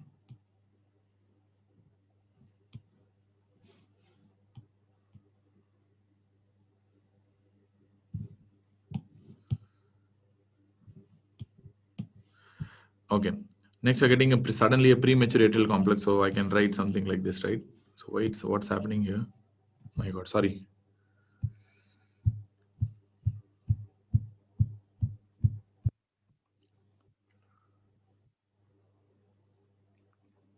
Okay. So suddenly like a premature atrial complex like this. So the system gets confused here. So what happens here is, so actually the ventricles have been primed with a longer RR interval. So this is the RR interval to be precise. The ventricle has been primed with a longer RR interval. So now suddenly you get a, like suddenly a short RR interval is coming in the sense like, let me draw like this. So you're getting a bundle branch block pattern here. You're getting a block here. So why you're getting a block here in the sense like this is an RBB pattern. I'll tell you why it is an RBB pattern in some time. So why you're getting this kind of pattern is because you can understand like the ventricle has been primed for a larger cycle, for a longer cycle. And suddenly when you produce a shorter cycle, the ventricle gets confused and it produces a conduction block. So which means they are not ready. For example, if somebody is beating you once in 5 minutes, once in every 5 minutes they are punching you, and after 5 minutes you realize, isn't it? I mean, they are going to punch only once in 5 minutes. After 1 day or 2 days, you will understand. So every time they punch, you're going to block. Fine, let us assume. Suddenly at one point, they are keeping on punching at every 5 minutes. Suddenly is punching at the next 15 seconds itself. You will not really expect. So and you will get a kick. So which means it's like ventricle is not yet ready for the refractive period will increase and the ventricle is not yet ready. So the next beat when it comes faster, the ventricle is not ready for the conduction, which means the conducting fibers are not ready for the conduction. So they go for a block. And it's the right bundle that often goes for a block. There are a lot of physiological and practical reasons for that. But anyways, you can understand that left bundle has 2 fibers. So they can conduct efficiently, but right bundle has only one particular tract. So that's why it often goes for a block. You can think like that also. So that's why they often go for a right bundle branch block. So what do you mean by Ashman phenomenon? It's very simple. So whenever there is a change in the cycle length, whenever there is a change in the RR interval, following the long RR interval, in the next, if there is a shorter RR interval, that can be blocked, possible, which means the RR interval is the one that is going to affect the refractoriness of the conducting fibers. Refractoriness of the conducting fibers. In fact, it is directly proportional to the refractoriness of the conducting fibers, which means if the RR interval is more, refractoriness will be more. The RR interval is less, refractoriness will be less. So that is the reason whenever there is a more RR interval, there is more refractoriness of the conducting fibers. If the refractoriness of the conducting fibers is more, then in that setting, you are going to result in a block. That's all. So the conducting fibers are not going to conduct properly. So this typically happens. Most common example is atrial fibrillation. It can happen in any condition, but very commonly it can happen in atrial fibrillation, because in atrial fibrillation there will be an irregular rhythm, something like this I can write. So it's an irregular rhythm. You can see, like one is having a shorter cycle length, another is having longer and even more longer, then very short, intermediate, long, and so on. So suddenly at one point, if you have this kind of a longer interval and suddenly you will get a shorter interval like this. So which means what's going to happen is this beat can be showing a conduction block, and this is a sign of a conduction delay. No, it's like which part you don't understand? You don't understand the RBB part, or you don't understand the RR interval is producing more refractoriness, that part. Which part you didn't understand, to be precise? RBB, I have not described it. So I didn't even tell about RBB. Then how can you expect RBB? I'm going to discuss after this only. So because the first thing I've told is the Ashman phenomenon. RBB I have not even described it. So then how will you understand RBB? RR interval. No, very simple. So here the RR interval is prolonged. So if the next RR interval is short, then in that setting probably you might get a kind of a block. So it's very simple. More RR interval, more refractoriness. The next beat, if it comes faster, it might be blocked. That's all. Pathology behind it is, that's all I told you, it's refractoriness. More RR interval means increased refractoriness. That's the basic pathology and basic rule actually in electrophysiology. More RR interval means there will be more refractoriness. And it's very commonly seen in the setting of a atrial fibrillation. And RBB is very common because you can understand like left bundle as refractoriness meaning. Refractoriness, I don't know how to tell, man. Maybe a physiology teacher can understand better what is refractoriness. They can explain better, but me being a medicine teacher, refractoriness is the point where the impulses will be resistant to be conducted, or the membrane will be resistant to get depolarized. Am I right? Probably that must be the definition of refractoriness. Yeah, unable to depolarize, yes. So it's a phenomenon seen in certain arrhythmias. No, it's not only in certain arrhythmias. It can be seen in any entity. Suppose anywhere, if you have a longer RR interval followed by a shorter RR interval, this area which has a short RR interval can show conduction block. That is Ashman phenomenon. That's all. It's quite simple. You have a long RR, then followed by a short RR. There is a lot of possibility that this impulse, this ventricular conduction with a short RR may be having a delayed, intraventricular conduction delay, because the conduction fibers are not yet ready, because they are thinking it's a long RR in the preceding thing, and suddenly the next RR is coming much faster. So there will be more refractory, and the next RR, if it comes faster, which means if the next impulse comes faster, it gets blocked. That's why I'm telling you, why does it block? Means the refractoriness is more, because this RR interval that is increased will increase the refractoriness. It's physiological purpose, that's all. It's basically physiological, and it's going to increase the refractoriness. Clear? Ashman phenomenon can be seen in any condition that can produce this kind of variable RR intervals. Long RR followed by short RR. Of course, you are going to get a block. Not all the times. You can get a block. I'm not telling you will get a block. You can get a block. Like most commonly, you will get a right bundle branch like pattern, and that is what we refer to as something called a Ashman phenomenon. So why I told AF is the perfect example of a varying RR interval, because AF is something that produces irregular ventricular impulse. So because it produces irregular ventricular impulse, you are going to result in a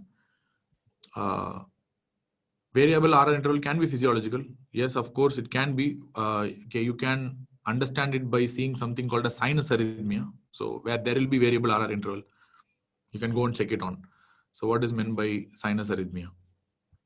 So, heart rate will vary with breathing. correct?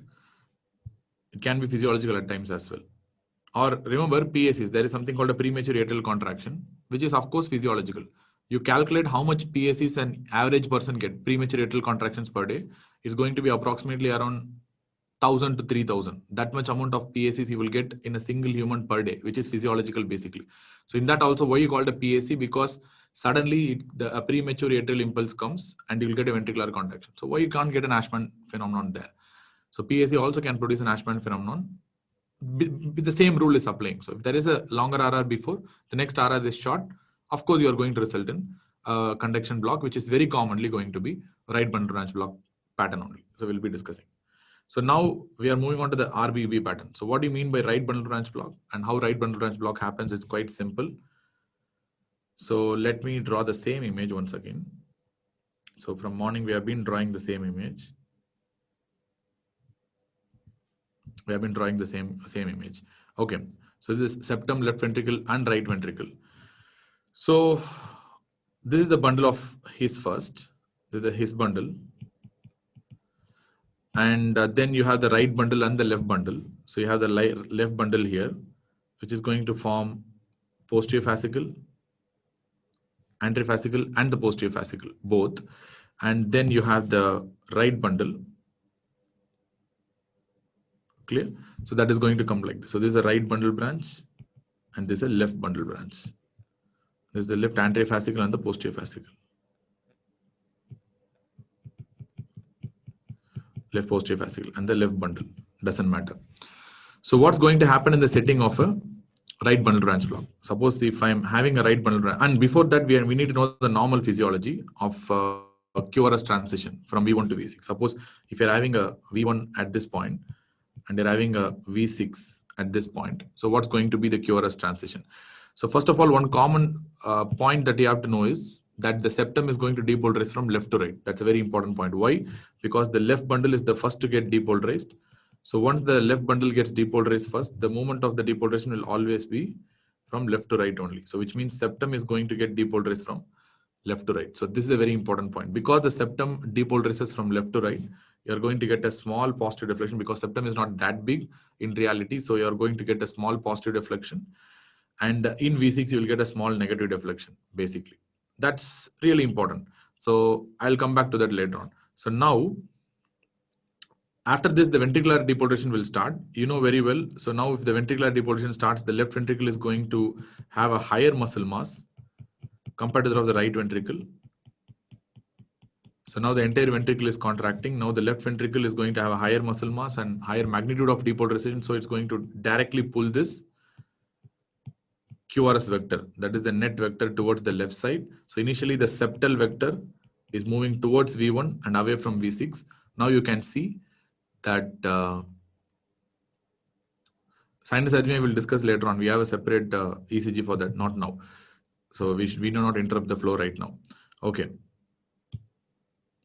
Okay. Now we have the septal vector. Now we have the ventricular vector. So this is basically the ventricular vector that is moving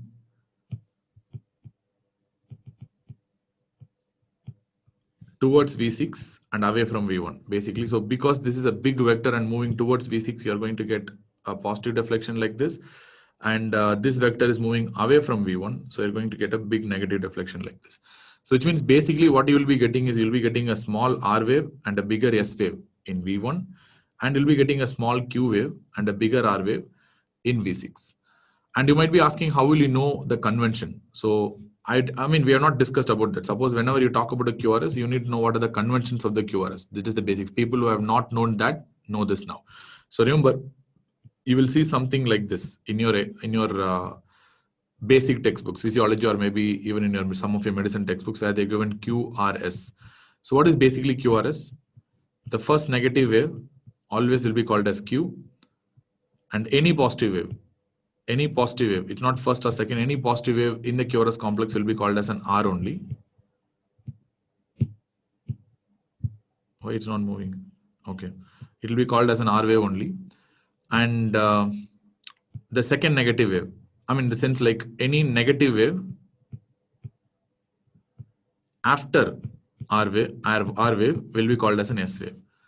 So any negative wave after R wave will be called as an S wave. So this is the morphology. I mean, this is the nomenclature. Based on that, you can give a different shapes of the Q wave. Suppose if I draw something like this, so what is this pattern called as? I mean, I can see whether people are sleeping or not. So what is the answer here? What is this pattern called as? Of course, this is an R wave and this is an S wave. Why you call small r? Because R, I mean, positive is less, but negative is big. That's why I'm calling a small r biggest. Okay. Now I'm talking about this kind of waveform. So what is this waveform?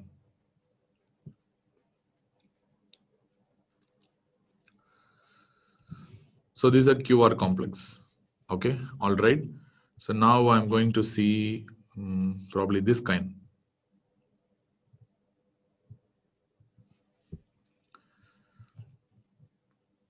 What is this one?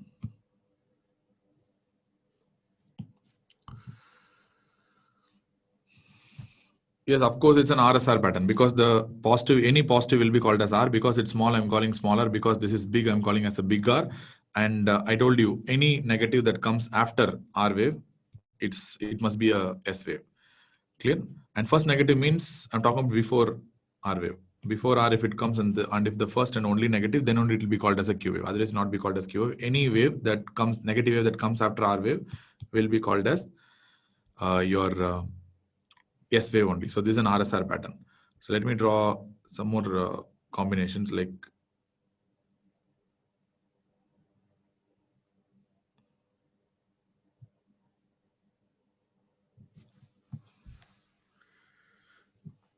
what is this?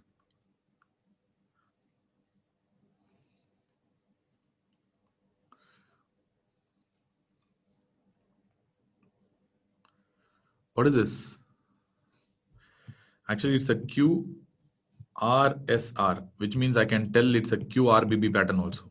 Because usually whenever you have a RSR pattern, it goes towards the right bundle branch block pattern. I'm not telling RBB, it's an RBB pattern. So it can be called as QRBB also. So that is QRBB pattern. Okay. If I draw something like this, what is this pattern?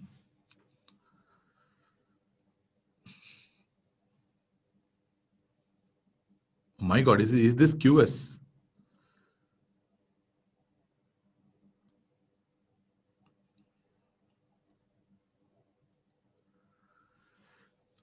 This is not basically an RR pattern. This is basically an RR pattern. That's all.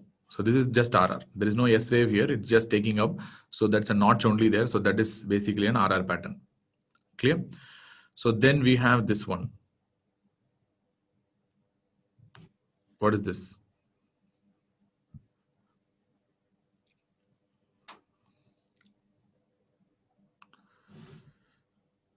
I mean, if you have a single negative complex like this, it should be called as a QS pattern. Because you don't know whether it's a Q wave or an S wave. So you can remember that when you have a single negative deep complexes like that, it will be called as QS complex only. So you have RS, QR, RSR, QRBB pattern. Then you have RR complex. Then you have a QS complex as well. So you can think like this. So these are going to be the different, like morphologies as far as the QRS complex is concerned. So you can get any form of morphology in your entire ECG which you're going to discuss. So don't get confused from now on. So this is the morphology. That's why I told you here. So the common morphology is RS pattern in V1 and QR pattern in V6. And the reason why you get Q wave is because the small Q wave that you get here, that is due to the septal depolarization. That's why these Q waves are also referred to as septal Q waves. And remember, there is something called a normal transition. So for example, initially you have a small r, slowly it will become a little big, then it will become like this in V4, in V5, and in V6 you will become like this. So for example, V2, V3, V4, V5, and probably in V6 you will get like this. So this is what we refer to as something called a R wave progression, which is a very important phenomenon, which means at one point, initially the R wave is small, and later on the R wave has become much bigger in V6. We know the mechanism why it has become bigger. But at one point, there should be R equal to S, which point you should achieve. You should achieve in V3 or V4. So if you achieve this, R is equal to S, either in V3 or V4, then it is considered to be a normal progression. It's a normal R wave progression. At V3 or V4, if you are getting that R equal to S kind of a scenario, so then it must be normal. But if you, even in V4, if still your R wave is very small and S wave is very big, then that is not an ideal scenario. That indicates a poor R wave progression. You have a lot of reasons for poor R wave progression, right from your left anterifascicular block to ischemic heart disease to old anterior MI. So many reasons are there why you can get a poor R wave progression. But you have to be a little careful. So this is what we refer to as a poor R wave progression in the first place. So first you need to know the normal progression and where the transition happens. Transition generally happens around V3, V4, where R must be equal to S at V3, V4. If it doesn't happen, then we call it as an abnormal progression. For some, we told poor progression, all right, but there can be some early progression. So for example, you can have a big R wave and a small S wave at V1, V2 level itself. Tell me one example that you have learned till now where there can be an early progression of R wave. Even in V1, V2, you'll have an early progression.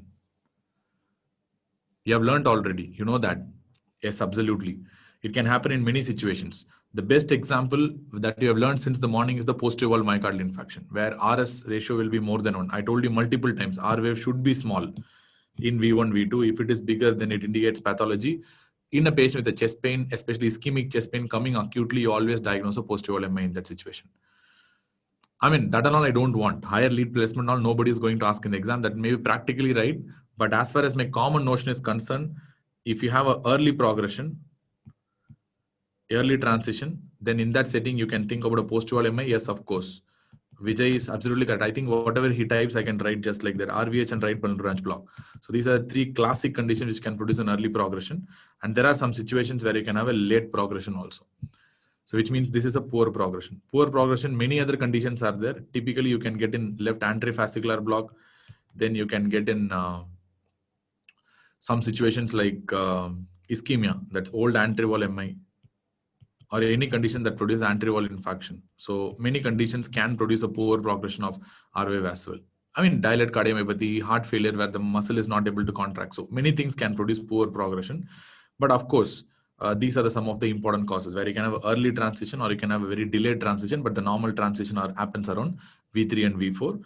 And this is a normal R wave progression, which is very important to understand. So why this diagram is important is because it gives a vital clue regarding how the depolarization is happening. So initially first septum starts. That is the reason for this small r and small q here called a septal q in V5 and V6. And this ventricular vector which follows the initial septal depolarization is the one that is going to result in the formation of the S wave here and for example your R wave here. So that is the reason.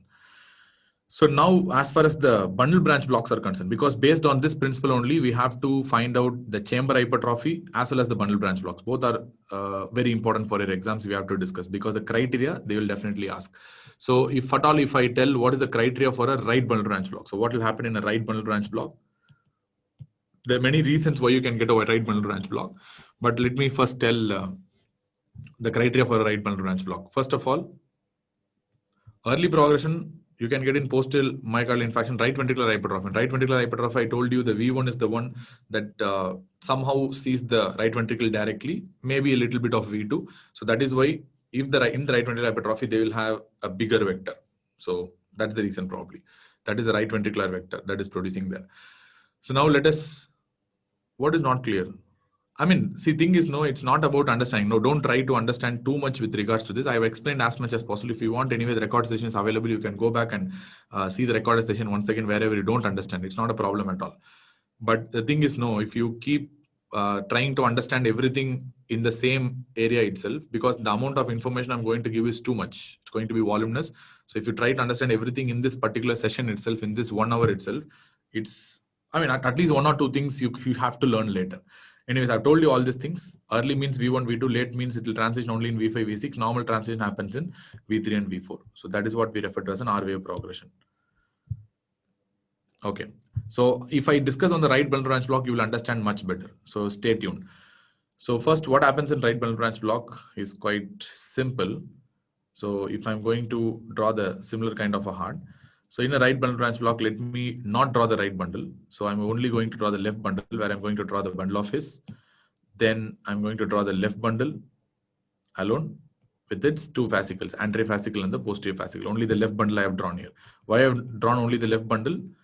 Because the patient is not having a blocked right bundle. So the right bundle is blocked. That's why I'm not drawing it. So in this situation, what will be the septal depolarization? It will be from left to right or right to left. So this is the left side, this is the right side. So what will be the septal depolarization according to you guys? It will be left to right or right to left. So why the septum depolarizes from left to right? Because the left bundle depolarizes first. That's why it depolarizes from left to right. Here the right bundle is only not there.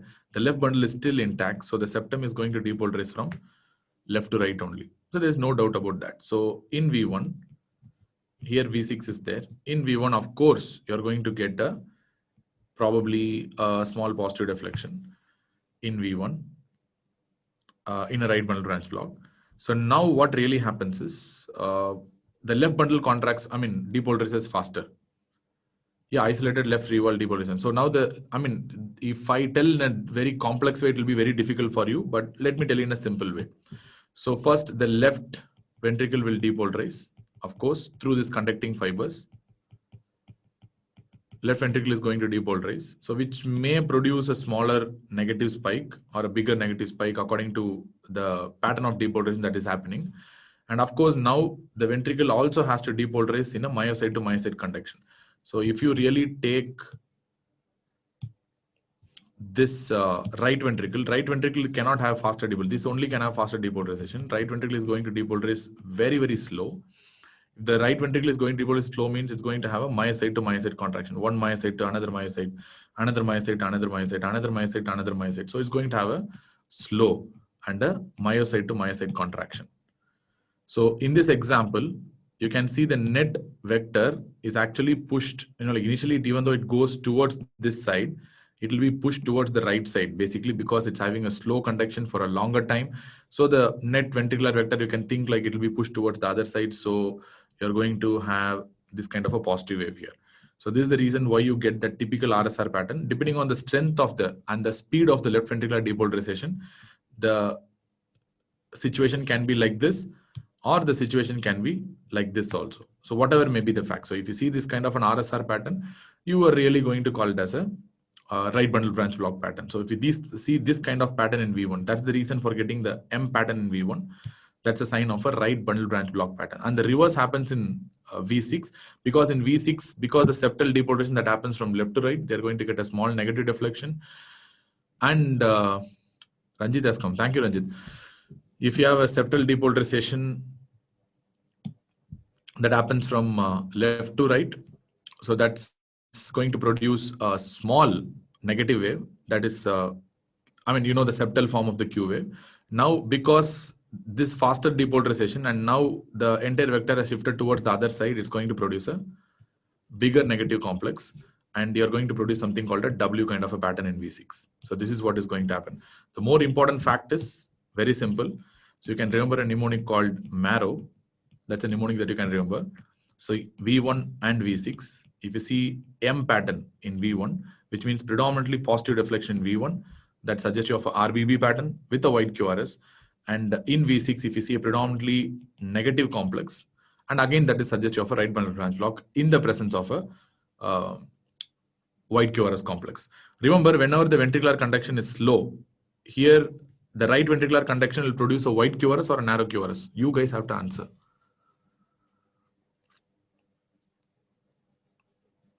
Here the right ventricular conduction is slow and it's happening in a myocyte to myocyte pathway. So it's going to be wide or it's going to be narrow.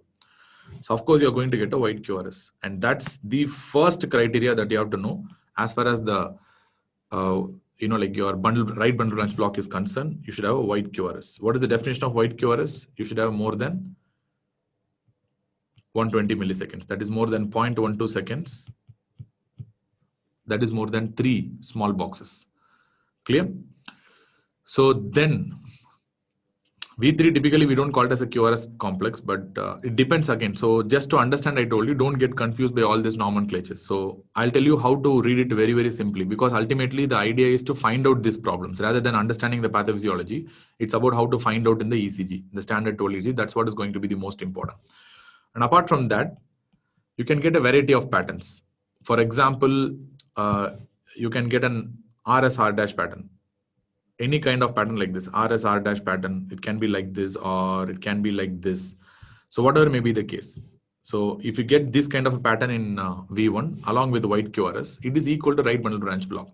And there are many other criteria are there. For example, if you want to know, there is something called a S wave in lead 1 and lead V6 if it is more than 40 milliseconds. So in lead V6, then once again you can call it as a right bundle branch block. But nevertheless, understanding is very simple. When you have a white QRS, if you think about a white QRS, then next step is to see the V1. In V1, if you see a prominent positive deflection, that's all. If you see a prominent positive deflection or something like an RSR kind of a pattern, is equal to right bundle branch block pattern. That's all. That's all. This is the only thing I need you to know. So then next I'm going to show you an ECG so that you can get it much better. Where is that ECG? Okay. So see this one. So first of all, don't look at anything. So just see the V1 now. Whether you have a white QRS or a narrow QRS. That's the question here. So this QRS is a white QRS or a narrow QRS? Definitely white QRS. If you take from the beginning of the QRS complex and go to the end of the QRS complex, definitely it is more than 3 small boxes. So definitely this is a white QRS without a doubt. It's almost 4 to 5 small boxes. Surely it's white. And you are seeing a predominantly positive deflection or predominantly negative deflection?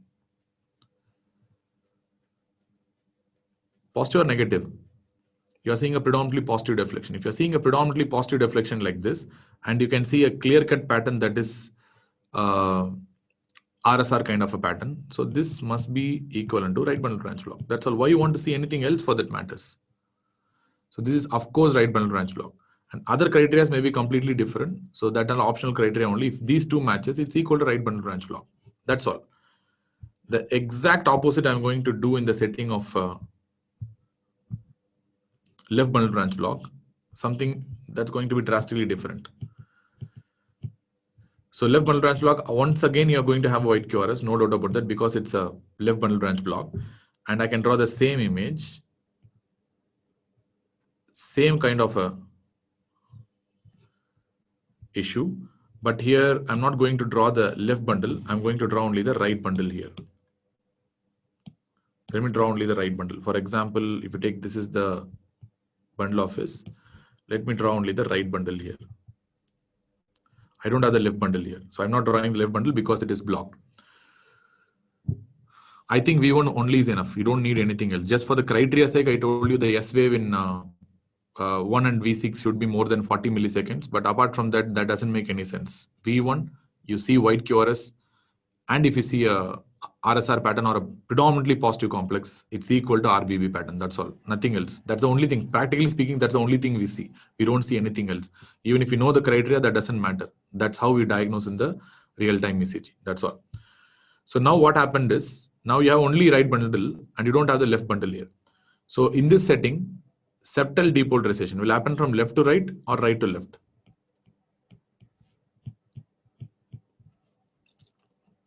Septal depolarization will happen from right left or left right, because you don't have left bundle at all here. So of course the septal depolarization has to happen in the reverse direction. So this is something reverse. This is not a usual direction. So here you are going to have septal deflection from right to left in an opposite way to the normal direction. So LBB is something that's going to produce opposite. Always remember, LBBB, right from the beginning, everything will be opposite. That word opposite will be very useful in LBB. I'll tell you why later on. Because in understanding Scarbosa criteria, it will be very useful. Let us come back to that. So, I mean, it's going to depolarize from left side, right side to the left side, which means in V1, you'll be getting a small negative deflection first, and you might get a positive deflection in V6. And now, same principle. Now, the right ventricle is going to depolarize faster because of the conducting pathway. and it's going to quickly finish off the depolarization. And now the left ventricle is going to have a myocyte to myocyte kind of a conduction. And the left ventricle is going to be conducting a little slow here. So which means here the right ventricle first, and slowly the left ventricle will be firing slowly for a longer period of time. So which means the net vector will be pushed towards the left side. So of course in V6 you will get a positive deflection, and V1 you are going to get another negative deflection here. So here the QRS complex will be wide or narrow because you're having a myocyte to myocyte conduction in the left ventricle. So QRS complex will be wide or QRS complex will be narrow. Of course, QRS complex is going to be wide. Without any doubt, the QRS complex is going to be wide here. So wide QRS, and you're seeing a William pattern. So this is a very common mnemonic taught by postgraduates to the interns. What does it mean by William pattern? W stands for W pattern in V1 and M stands for M pattern in V6. So these are the two mnemonics that I usually used to tell, that is called William and Marrow. W pattern in V1, M pattern in V6, that is suggestive of a left bundle branch block. And as far as Marrow is concerned, M pattern in V1 and W pattern in V6, it's suggestive of a right bundle branch block. Or on the other hand, you can be very, very simple. If you have a wide QRS, where is that? If you have a wide QRS, plus you see V1, in V1, if you are seeing a prominent negative complex, or probably a QS complex, or probably complex something like this, you see a prominent negative complex, that is suggestive of a left bundle branch block. That's all. You have to see only V1, nothing else. So wide QRS, positive complex in V1, or probably RSR pattern, likely to be a right bundle branch block. Wide QRS, negative complex in V1, possibly QS complex. Then in that setting, you're going to diagnose a left bundle branch block. So now you're going to answer what?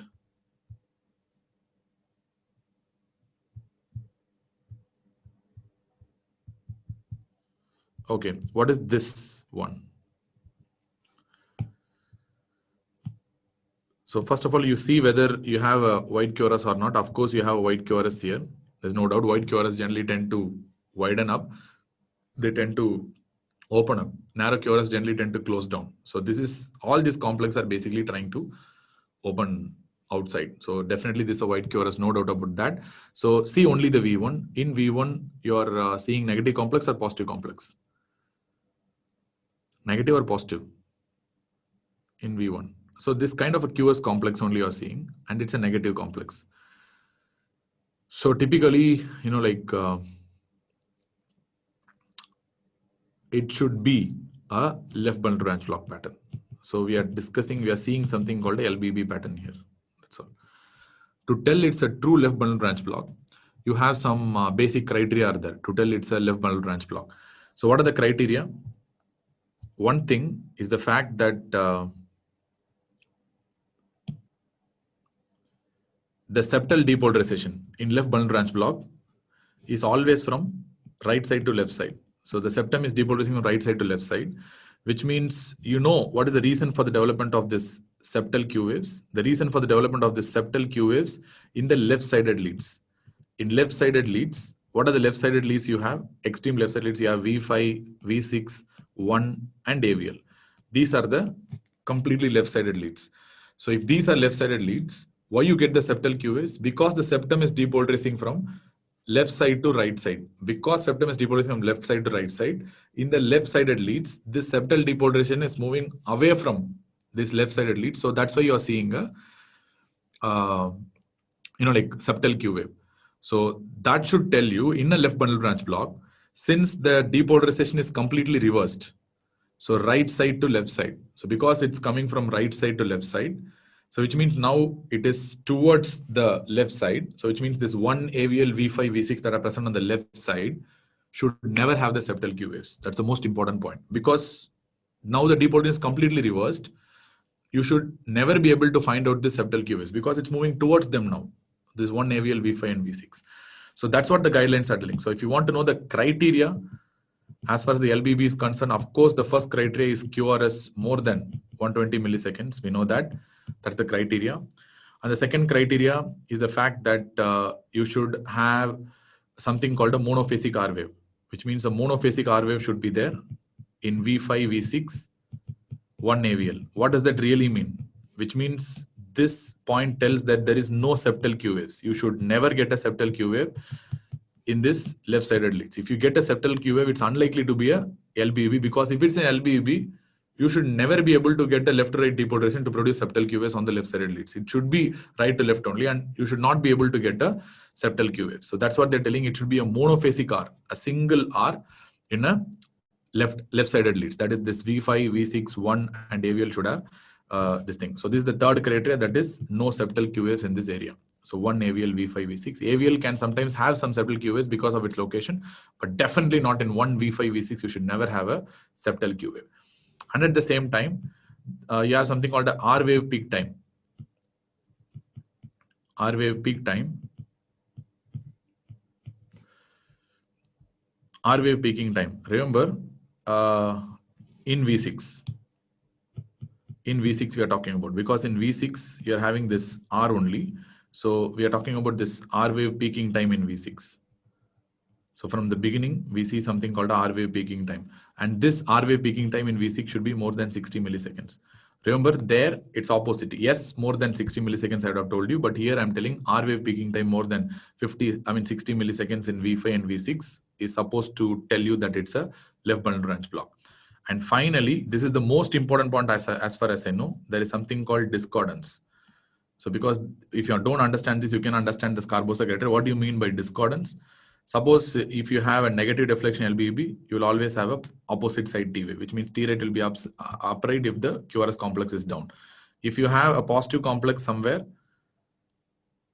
then the QRS complex will be down. So this is a normal discordance. So which means this discordance that you see is completely normal as far as the LBB is concerned. That is why initially I told you, if you want to know about LBB, you remember the word opposite, because the septal depolarization is opposite and the QRS direction, the T wave direction is also opposite. That's why that LBB and opposite are very two good words to know. So if you take the image which you have discussed, you can see all the criteria for LBB is there here. So for example, in V5 and V6, I'm not finding any septal Q waves. It's a monophasic R only. And similarly in AVL and lead 1, I'm seeing only a monophasic R wave. I'm not able to find any septal Q waves, and septal Q waves is not there. So 3 criteria are matched. I know that. And R wave peak time is not important here. We have to see in V5 and V6, we have to see the R wave peak time that will be more than 60 milliseconds. All right, that's not important right now. But more importantly, I want to tell about the discordance. See the QRS complex. Here you have a negative QRS complex. You have a positive T wave. Here you have a positive QRS complex. You have a negative Q wave. Sorry. Positive QRS complex, you have a negative T wave. And you have a negative QRS complex here, you have a positive T wave. Here you have a negative QRS complex, you have a positive T wave. You have a positive QRS complex, you have a negative T wave. So this is what we refer to as a discordance. And this is supposed to be normal in the setting of a left bundle branch block. This is a normal discordance. And one important problem that you are going to face is the fact that there will be some STT changes always. So this is what we refer to STT changes, and there will be some amount of ST elevation that you will see in LBB pattern, and that's why it's very difficult to find out, STEMI in the setting of a left bundle branch block that the patient is already having. So whenever the patient comes with a left bundle branch block, you have no idea that whether that STEMI is causing the left bundle branch block, or the patient is having a left bundle branch block on top of that he's having a STEMI. So it's very difficult to differentiate. That's why we have some criteria called Scarbosa criteria, which we'll be discussing subsequently. I'll tell you some importance of the Scarbosa criteria in some time. So when I'm talking about the ST segment, that time we'll discuss. So now the criteria becomes really, really simple, isn't it? So what is the criteria for RBB? Discordance is physiological. Yes, discordance is absolutely normal. It is not a wrong thing to have. Okay, so right bundle branch block. See, finally, to discuss with, everything comes to a one point. So if you have white QRS, if you see a positive deflection V1, it is right bundle branch block. If you have a white QRS having a negative deflection in V1, you think about a left bundle branch block pattern. That's all. As simple as that. If you want to know the other diagnostic criteria, you can always look at your notes, which I have given already. Other diagnostic criteria tells, like in V1, if you see a RSR pattern, plus at the same time in V6, if you're seeing the S wave, that peaking time, if it is more than 60 milliseconds, then it's a right bundle branch block, but that's only for the criteria. Similarly, for left bundle branch block, The criteria says that if you have a monophasic R wave without any septal Q wave in one AVL, V5, V6, 100% is left LBB only. And if you have this kind of R wave peaking time in V5, V6, if it's more than 50 milliseconds, which means they are trying to tell that is taking a long time for the ventricle to get depolarized. So that's the idea. So that's the LBB again. And at the same time, finally, you have something called a normal discordance in the setting of left bundle branch block, where you have QRS in one direction and T wave in an opposite direction. So that's why LBB is always opposite. Remember, in LBB, the septal depolarization happens in a reverse direction from right side to left side. In RBB and in normal individuals, the septal depolarization happens normal direction from left side to right side. These are the most important points, and this is how they play around in exam with different kind of a question. So remember, and again, there is something called an incomplete left bundle branch block and incomplete right bundle branch block. So if you talk about an incomplete left bundle branch block, every criteria will be the same. RSR, for example, incomplete RBB, RSR pattern will be there, but only the QRS width alone will not be more than 0.12 seconds. So if you ask about the normal QRS, you know it is less than 0.11 seconds. If you know it's a complete RBBB, means your QRS width will be more than 0.12 seconds. We know that. Similarly, if you have an incomplete RBB, means you will not have a QRS width of more than 0.12. You will have, or not less than 0.11. It will be somewhere around 0.11 to 0.12 seconds, which means 110 to 119 seconds. So that is the cutoff to have an incomplete RBB. Similarly, if you have a complete LBB, here it will be more than 0.12 seconds. Incomplete LBB, this is a rare possibility. In this setting, you will have a, not 0.12, I think 0.2 is what I was supposed to write. 0.19 seconds, right? So 0.19 seconds. So it is somewhere in between, not normal, not abnormal, in between, but all the criteria, all the other criteria will be the same for both complete RBB as well as incomplete RBB. So if somebody asks you what do you mean by incomplete RBB or LBB, criteria are the same, but the only thing is the QRS width will not be more than 0.12 seconds, nor it will be less than 0.11 seconds, which is normal. It will be somewhere between 0.11 to 0.12 seconds. So that is what we refer to as something called a incomplete RBB. The final take home point, white QRS V1 positive RBB, white QRS V1 negative, it is LBB. RSR pattern V1 RBB, QS pattern in V1 with white QRS is equal to LBB. That's all. And LBB will show discordance. That's all. Finish. Do you understand?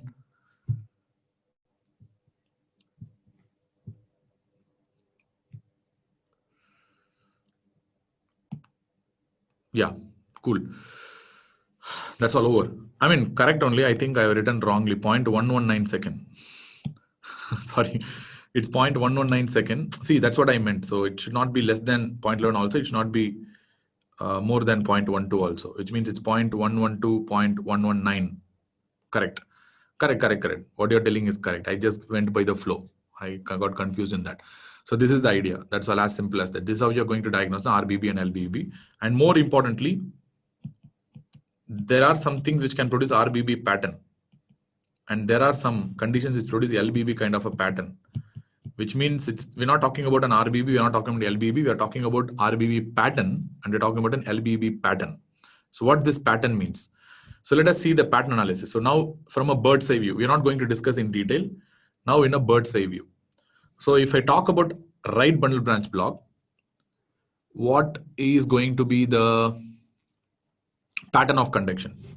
If you take the right ventricle and the left ventricle, so which is going to contract first? Right ventricle contracting first and left ventricle contracting next in the setting of a right bundle branch block, or left ventricle contracting first and right ventricle contracting next? Which sequence it happens?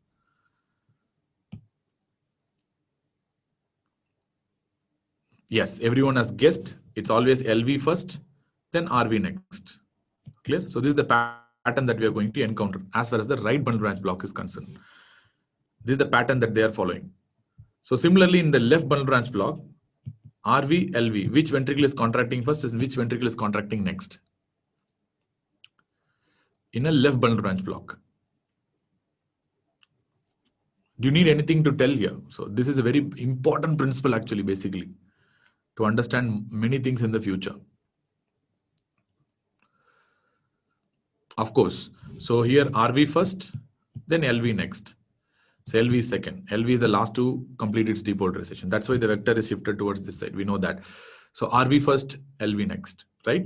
So this sequence, so what happens in RBB is LV first, RV next. What happens in LBV is RV first, LV next. So this is the sequence that we are seeing in the setting of a right bundle branch block and left bundle branch block, which means any other condition that depolarizes right ventricle first, then moves to the left ventricle, can produce a similar kind of a pattern. I mean, even without a right bundle branch block, you can get this kind of RBB kind of a pattern. Or any other condition which depolarizes LV first, then moves to the right ventricle, can produce a, sorry, I'm writing in reverse.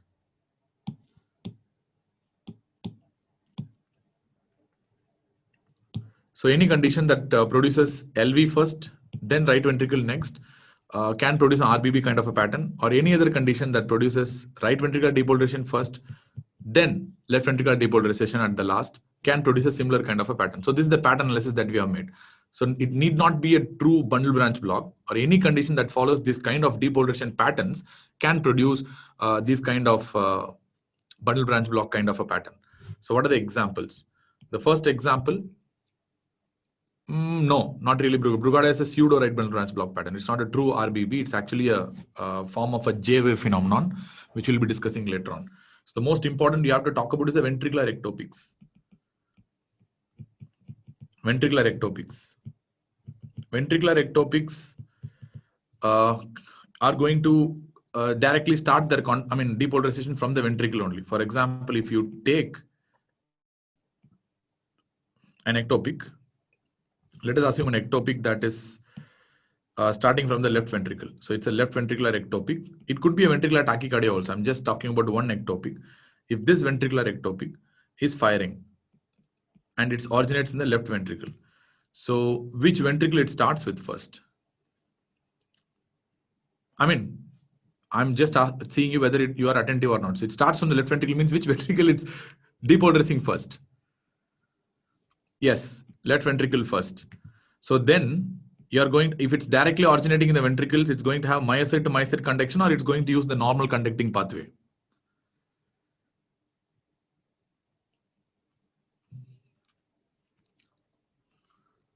Myocyte to myocyte conduction. So they are going to have myocyte to myocyte conduction. If they have myocyte to myocyte conduction, it will be slow or faster. So of course it's going to be slow. If it's slow, it's going to produce wide QRS or narrow QRS.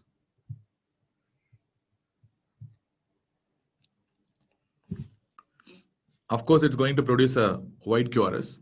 If it produces wide QRS and it's producing this kind of LV first, then slowly it moves towards the RV. So RV next. So LV first, RV next, wide QRS, what pattern you will get?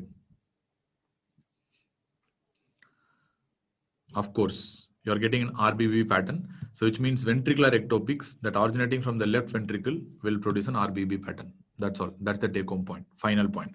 So similarly, exact reverse here. So I don't think I need to draw the diagram once again because that doesn't make any sense. If suppose there is a ventricular ectopic, if suppose there is a ventricular ectopic that is originating from the right ventricle, that will follow a completely different step. So it will be a right ventricle first, LV next protocol. So here you will have a LBB kind of a pattern. So I don't want to draw again. It's very simple. You would have understood from this itself. So RV first, LV next with myocyte to myocyte conduction producing wide QRS. So you are going to get a LBB pattern here. So ventricular ectopic originating from the right ventricle will have an LBB pattern. Suppose I am drawing an image like this. This is a V1 segment. So in V1, you are having something like this. So QRST, QRST. Suddenly I'm seeing something like this. So this is of course a bizarre complex in the sense like this is a wide QRS suddenly. A wide QRS suddenly. And if it's a wide QRS and you have to see the complex, it's positive or negative. It's positive and is typically showing a RSR complex. So which means it's showing a right bundle branch block pattern. So wide QRS suddenly producing a right bundle branch block pattern. It is very likely to be a ventricular ectopic. It must be a VPC, ventricular premature contraction. And of course, you know, if it's RBB pattern, it's arising from the left ventricle. That's all. Clear? So which means you can tell, and in fact, you can pinpoint where the VPC is originating from, depending on other leads also. When you see other limb leads and other chest leads, you can pinpoint and tell where the ventricular ectopic is originating from. But as a common rule, so this RBB pattern in a ventricular ectopic goes towards a, like left ventricular origin. Suppose if I'm having a ventricular tachycardia, what do you mean by ventricular tachycardia? So if you have at least 3 ventricular premature contractions happening at a rate of at least more than 100 to 120 per minute. So if you have 3 cluster of ventricular premature contraction happening at a rate of more than 100 to 120 per minute, this is what we refer to as a ventricular tachycardia. At least 3 VPCs, and should happen consecutively. Which means there should be not like one after the other. So not like one in between normal and again. So that becomes a bigeminy. So one after the other, 3 consecutive VPCs, at least at a rate of 100 to 120 per minute. If it happens, that will be called as a ventricular tachycardia. So which means, let me draw VT pattern here. So I'm drawing in V1, I'm seeing a pattern like this.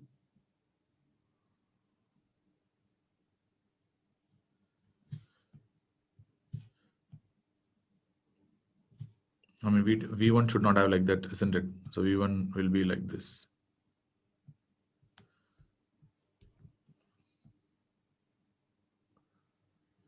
Okay, so this is a normal rhythm. This is a normal complex, and all these are PVCs, premature ventricular complexes. And I'm seeing 1, 2, 3, 4 premature ventricular complexes here. And let me assume the rate is between them is 150 per minute. So now these complexes can be called as VT or cannot be called as VT.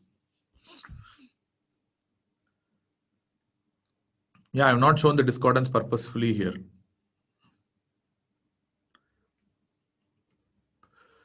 So this is a VT or this is not a VT? That's my question here. It's a ventricular tachycardia, even though it will be called as a non-sustained VT, which I'll be discussing later on. This is definitely a ventricular tachycardia. There's no doubt about that. So if it's a VT, where it is originating from?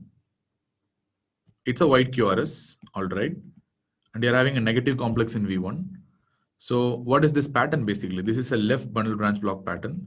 And if it's a left bundle branch block pattern, where it is originating from? It's originating from the right ventricle. So I can tell that this patient is basically having a right ventricular VT. That's all. So even though it's a non-sustained VT, it's not a sustained VT, it's a non-sustained VT. Let us go back to the image which I have not shown in the beginning, and we can discuss that. And purposely I avoided that kind of a discussion. Let us go back and discuss that. Okay. In this image, this is a very important image, basically. What you're saying is very crucial because this is a very irritable myocardium, and this patient is actually at a very high risk of arrhythmia, according to me. If you see, this is a normal rhythm. So this is a P wave, a QRS complex, and a T wave. You have this is the T wave, and this is a normal complex for that matters. And you have a normal complex here as well.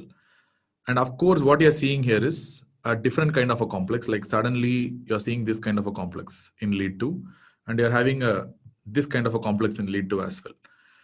So trace that to V1.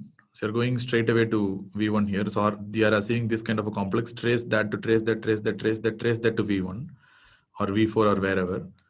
If you're having suppose let us assume it's a positive complex in V1.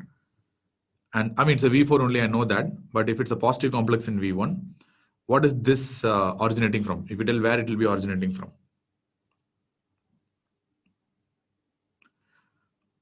Where it is originating from? Left ventricle or right ventricle? So it's a RBB pattern, so it's originating from the left ventricle. On the other hand, see this complex. So this is a normal one. This is also VPC. It's hidden there. It's a ventricular premature complex. So this is showing LBB pattern or RBB pattern.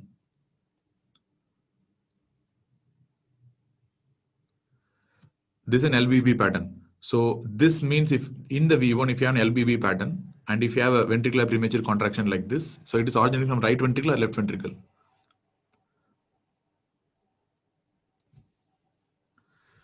It's a right ventricle. And basically speaking, this patient is at an extremely high risk of arrhythmia because, so one is originating from the left ventricle, Another is originating from the right ventricle, which means I can conclude this patient is having an MI because of the hyperacute T waves. I'm diagnosing this patient as an MI, and this patient is basically having something called a multifocal VPCs. Whenever you have multifocal VPCs originating from different area. See why you call a VPC? Very simple. You have a white QRS, number one, and you have this kind of negative deflection, positive deflection in V1. It's a VPC only, definitely. That's what I told you. It's a ventricular premature contraction only. So what else you can tell? And I mean, you don't have a P wave also. So where is the P wave here to tell it's a normal sinus rhythm under bundle branch block? To tell it's a bundle branch block, you should have a sinus rhythm. Then you should have probably something like this. Then you can tell it's probably a bundle branch block in V1. But if you do not have a P wave, I'll be calling this as a ventricular premature contraction only. I mean, at least from a beginner point of view.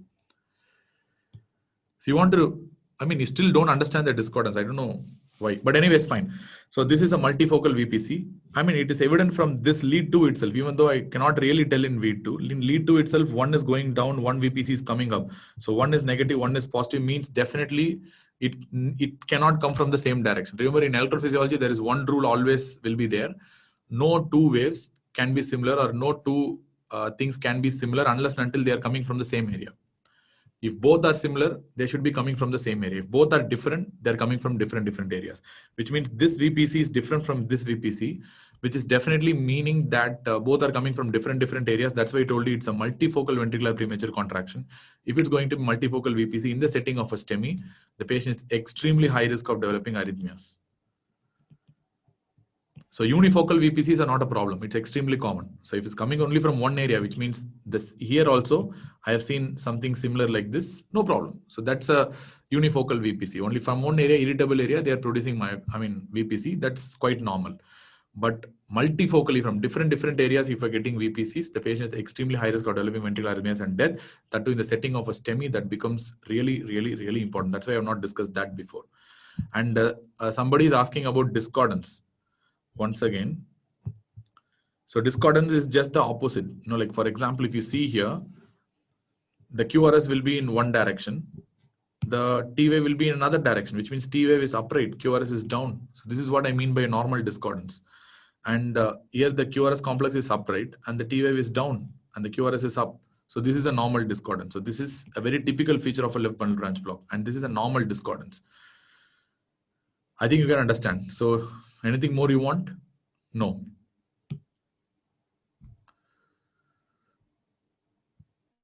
VPC pattern? No.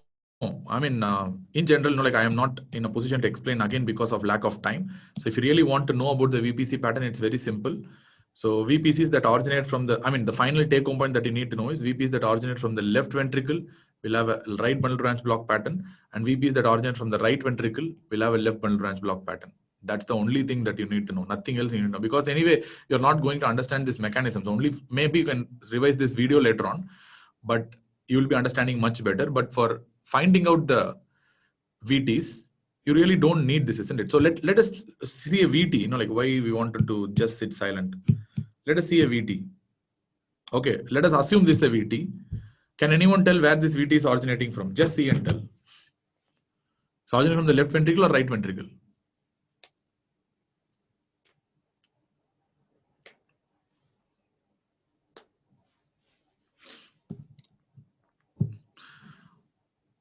As simple as that.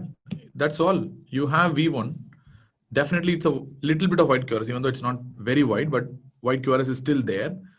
And at the same time, you're seeing a RSR pattern, and it's a positive complex. If I tell it's a VT, you have to really tell that this patient is having a left ventricular VT because it's a RBB pattern. So the VT must be originating from the left ventricle. That's all. Can you tell if this is a VT where it is originating from?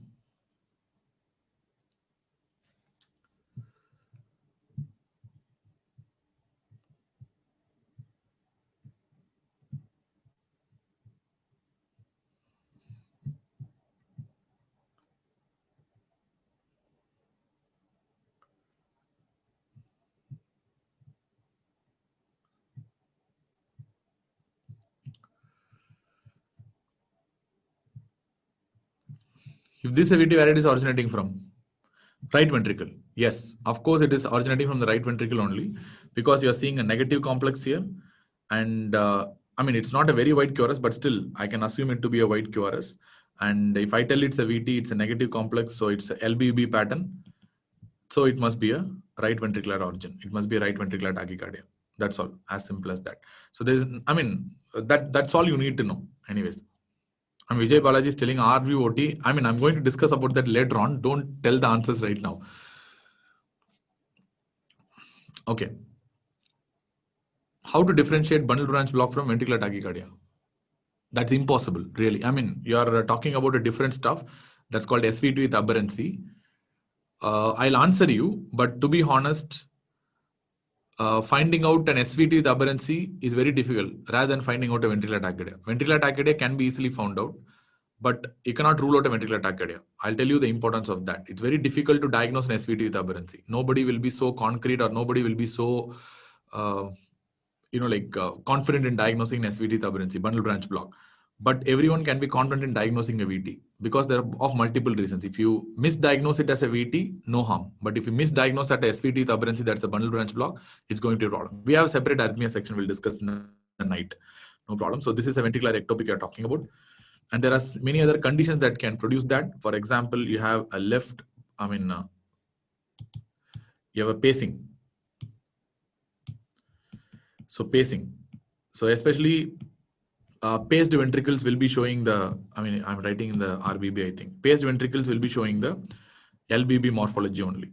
So why it is showing LBB morphology, let us see. So first, ventricular ectopy is origin from right ventricle, and second is paced rhythms, which are very, very important. So what do you mean by paced rhythms? You take a heart, and normally if you know where the pacing is done generally, the pacemaker wire will come into the subclavian vein into the right atrium, and they come into the right ventricle and they start pacing the right ventricular endocardium. So usually the pacing lead will be placed in the right ventricular endocardium only. So which means it's directly stimulating the right ventricle first. So it's not using any conducting fibers. So basically it will stimulate the right ventricle first. Then by myocyte to myocyte conduction, they'll go to the left ventricle. So right ventricle first, left ventricle next. Of course, paced ventricles will look like as if they are having LBB. So they are mimicking LBB pattern, even though there is no actual left bundle branch block in this particular scenario. So let us see a paced rhythm for your understanding. So how it will look like.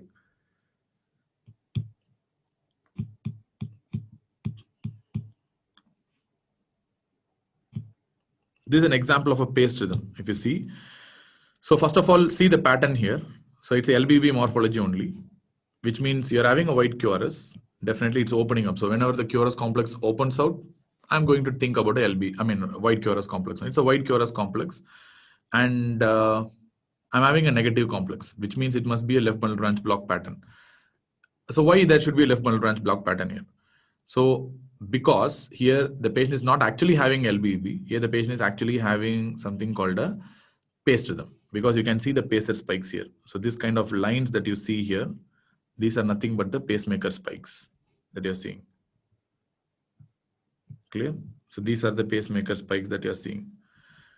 These are basically the pacemaker spikes you're seeing. So whenever you see these kind of pacemaker spikes like this, and then if you get this kind of LBB pattern, so this is nothing but a paced rhythm. So why the paced rhythm is showing left bundle branch block morphology? Because they are actually pacing the right ventricle.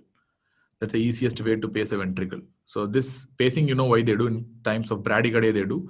So that's why in setting of an RV pacing, you're going to get this kind of a left bundle branch block pattern, because they are pacing the right ventricle basically. That's the idea. So paced rhythms can show a left bundle branch block kind of a morphology. Apart from that, is there anything else that can show LBB kind of a morphology? Let us come back to that. Apart from that, is there anything else that can show RBB kind of morphology? Again, remember, William, M is not visible in V6. That's why I told you V6 is something you should not see. V1 is something you have to see. That's all. So even though, like the classical teaching is the William and all this nonsense, doesn't matter. I don't really care about. So you have to see only the V1. That's all. So as a beginner, you'll be easily wasting time on analyzing and understanding all this V6, M, W and all. I don't really need that. I need V1 positive RBB, V1 negative it's LBB in the presence of wide QRS.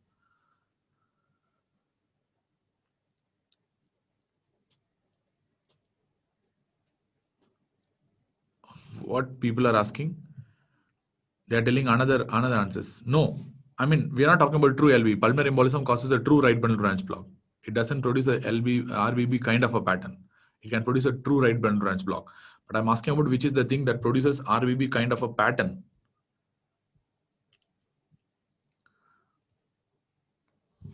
Now only you said no, Brugada.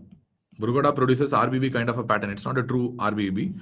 So where in Brugada you have something called a pseudo right bundle branch block. This is not a true right bundle branch block pattern. It's a pseudo RBB. Plus you have an ST elevation. So typically you will be seeing something like this. You'll have a P wave and you have,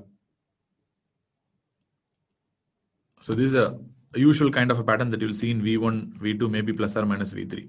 So what they will be showing is kind of an RSR kind of a pattern. So this is not a true LVEB because that is due to channelopathy kind of a reason. You will get something called a pseudo LVEB, pseudo right bundle branch block. And of course, there will be some ST elevation associated with that. So this is a typical pattern that you will see in the type 1 Brugada. There are many different types of Brugada, but that is not important for you. So this is basically a Brugada kind of a picture that you will see. So Brugada can produce a right bundle branch kind of a pattern. So I think this must be enough. So there are two important things that shows this kind of pattern. One is the ventricular ectopics, the most important, and second one is the Brugada for right bundle branch block kind of a pattern and paced rhythms for a left bundle branch block kind of a pattern. But apart from that, you have numerous causes that can produce the actual right bundle branch block itself.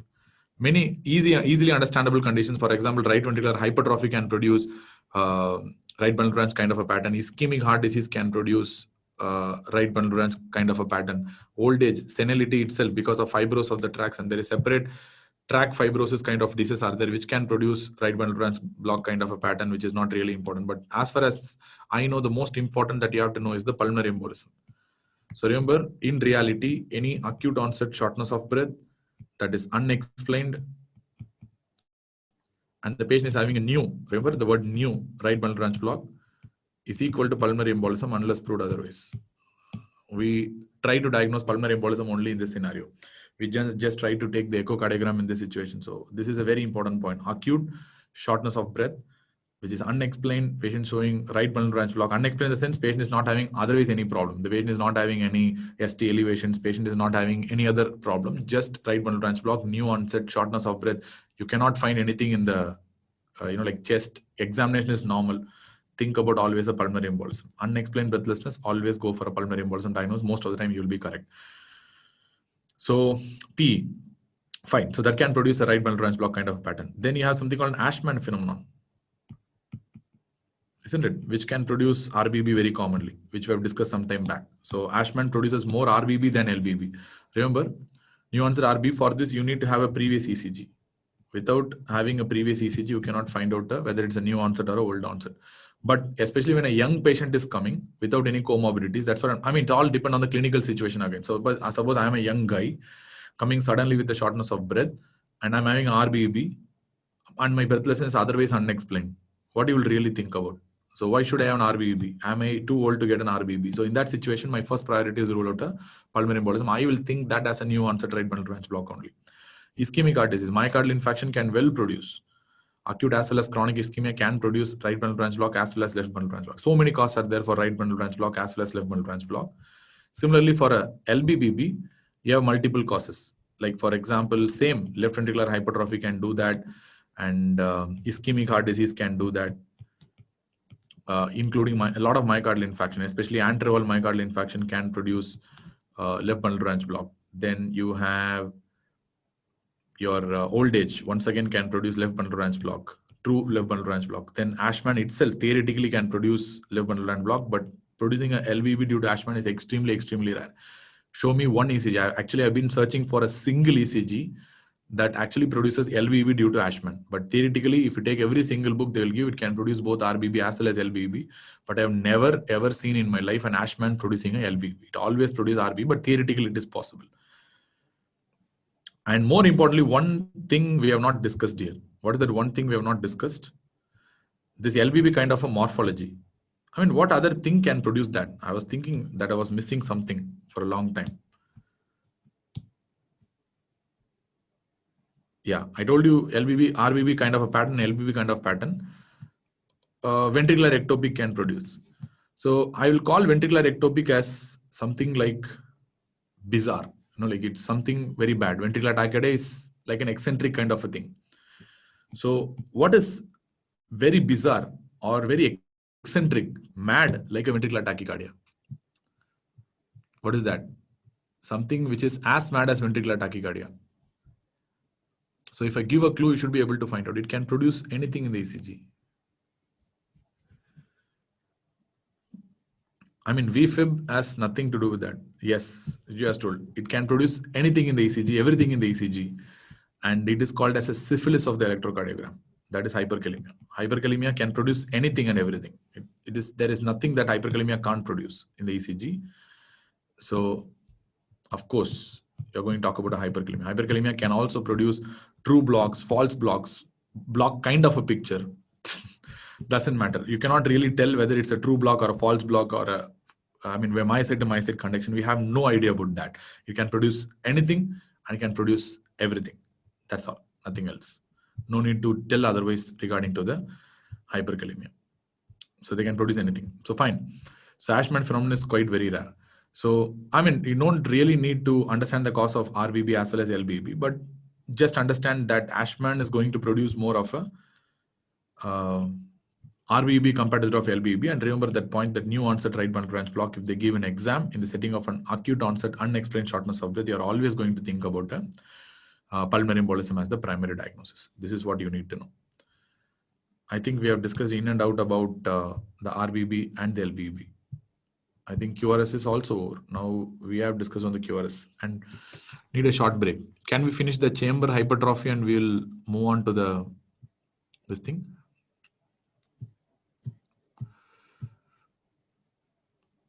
Yeah. So before that, let me tell you the LAFB versus LPFB. How will you diagnose? Left anterofascicular block and left posterior fascicular block. And let us keep a random test. And if you have understood the axis properly,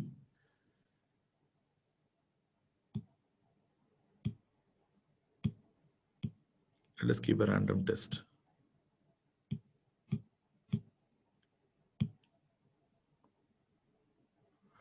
Okay. So tell me the axis here, no? If you have understood the axis, you should tell the axis. What is this axis?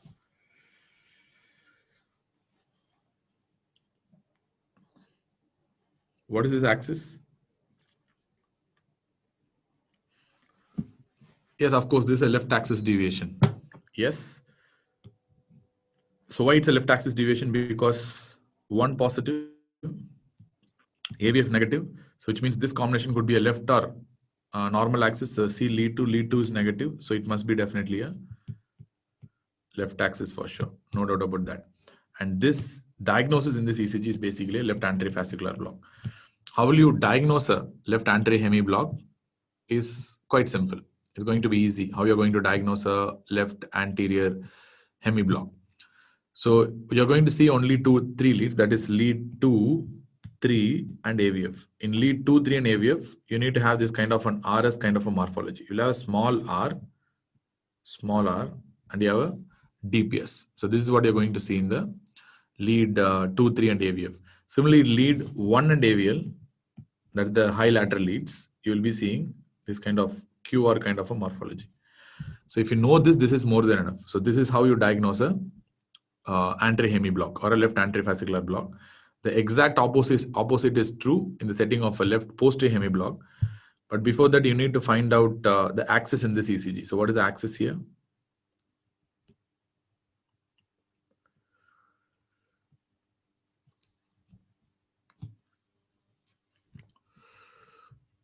What is the axis here?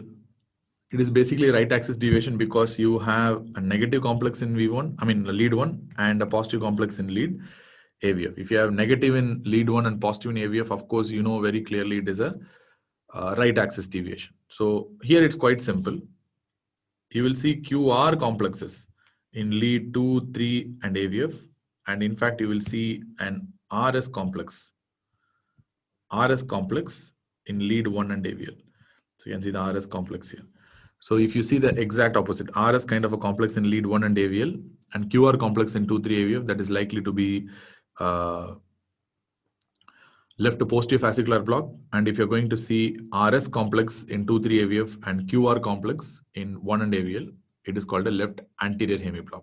So remember, by the rule, you can see anterior fascicular block or anterior hemiblock will have left axis deviation. And you can easily remember that 2-3 AVF is going to have this kind of RS kind of morphology. All these 3 leads should show the same morphology, then only you can diagnose. Whereas in the setting of a LPFB, you're going to have a right axis deviation rather than a left axis deviation. And you're basically going to have this kind of QR kind of morphology in 2-3 AVF. That's all. So this is how you diagnose her. Yeah, I mean, Rijo is very, very fast, man. Don't be premature like that most of the times. It's very dangerous for your life also in certain situations. Okay. So this is what you asked. This is what you asked. So what is this basically? This is a bifascicular block. So what do you mean by bifascicular block? First, tell me that what is the pattern that you're seeing here in V1? So V1 is showing a white QRS to an extent. So not a very wide QRS, maybe it could be an incompletely wide, not a very wide. So, but what is the like deflection that you see? Remember, as I mean, whenever you want to have a conduction delay, that will have that opening out. So it's like more of a seeing thing rather than measuring thing. Just see if it opens out like that, it must be a wide QRS only, at least a partially wide QRS. So this is a RBB pattern or LBB pattern? Yes, this patient is having an RBB pattern. And what is the axis in this patient?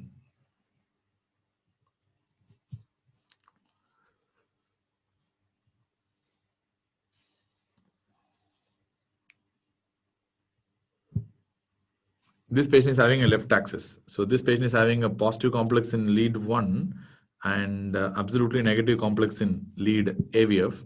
So in this situation, you need to see. Wait. Come back to that. So that's where I'm going towards. So lead 2 is negative predominantly. So this patient is having RBB with left axis deviation. Very commonly, RBB generally tends to have a right axis deviation. Why here you have a left axis deviation? Because you have to find out so why it is there. So in this setting, C 2-3 AVF. In 2-3 AVF, what is the finding that you're seeing? What are you seeing in 2-3 and AVF?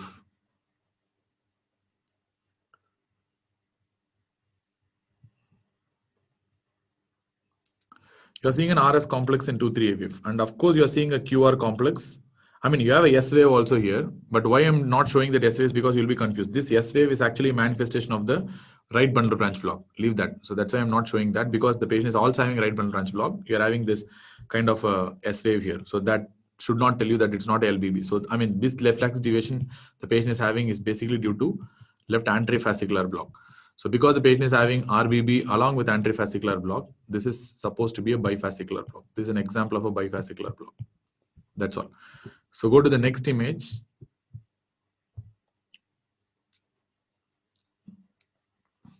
Rijo, you are being so premature, man. My God. Okay. So what are you seeing here? In lead V1, what is being seen here?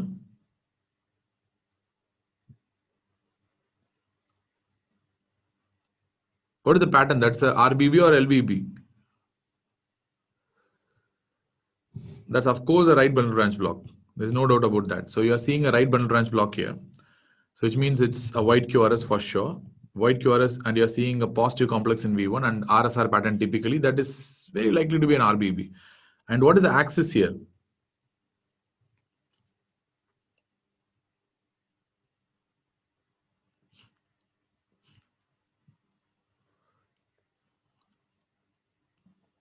What is the axis here?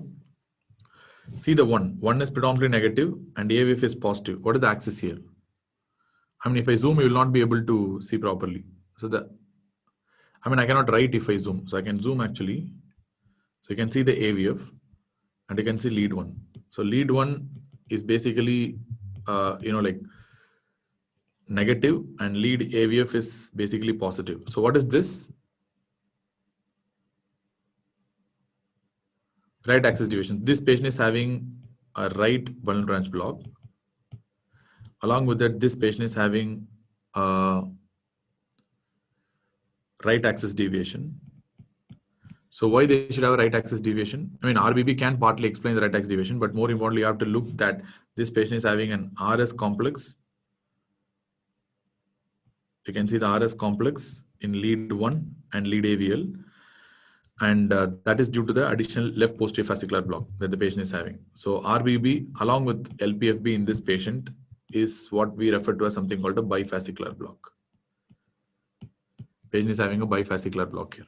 Clear? So this is a RBB with a left posterior fascicular block, and this is a bifascicular block.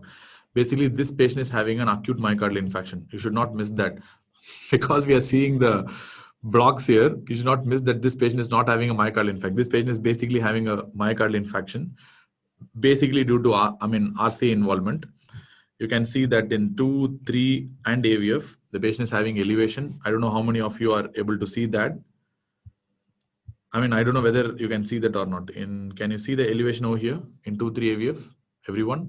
I mean, 2 is not showing that much elevation, but 3 AVF surely you are having elevation. Yes, you are able to see, right? So this is actually a myocardial infarction. This is an inferior MI. If it's an inferior MI, the next step is to see, like whether it's a RCA or an LCX. So if you see really, you're having AVL depression as well as one depression. So if you have ST depressions itself, it's going to be right coronary artery only. And if you see the elevation in lead 3 is more than elevation in lead 2, all these things tell that this patient is basically having a RCA. Clear? So that's all. So this is the idea here. Vijay, the P waves are nice and tight here. The P waves are nice and tight here. I don't think there is any problem here. No hidden P waves. That's not a hidden P wave. That's a true ST segment elevation only. So the P waves, as far as I know, I can see the nice and tight P waves. I don't see any ectopic P waves here. Okay, fine. So are you understanding? So this is basically a bifascicular block. So this patient is having a MI, and that is causing a bifascicular block, and the artery of involvement is right coronary artery, because here elevation 3 is more than elevation in 2, and depression in AVL is more than depression in lead 1. The patient is having right bundle branch block. Along with that, patient is having a left posterior hemi block. Because the patient is having left posterior fascicular block, the patient is having a right axis deviation as well. So if you want to write here about the left posterior fascicular block and anterior fascicular block, it's very simple. Left anterior fascicular block will have left axis deviation, and they're going to have RS morphology in lead 2, 3 AVF. That's more important. As far as the LPFB is concerned, posterior fascicular block, the patient will have a right axis deviation, and they will have RS morphology in 1 and AVL. And the reverse is true. Here they will have a QR morphology in 1 and AVL. Here they have a QR morphology in 2, 3 AVF. That's all. But remember only one at least. Any one, if you remember, that's more than enough. LAD, RS morphology in 2, 3 AVF. RAD for LPFB and RS morphology in 1 and AVL. If you remember only one, that must be more than enough. Don't confuse too many things. So that's a left posterior fascicular block. And somebody can you tell this one, what is this? What is this one?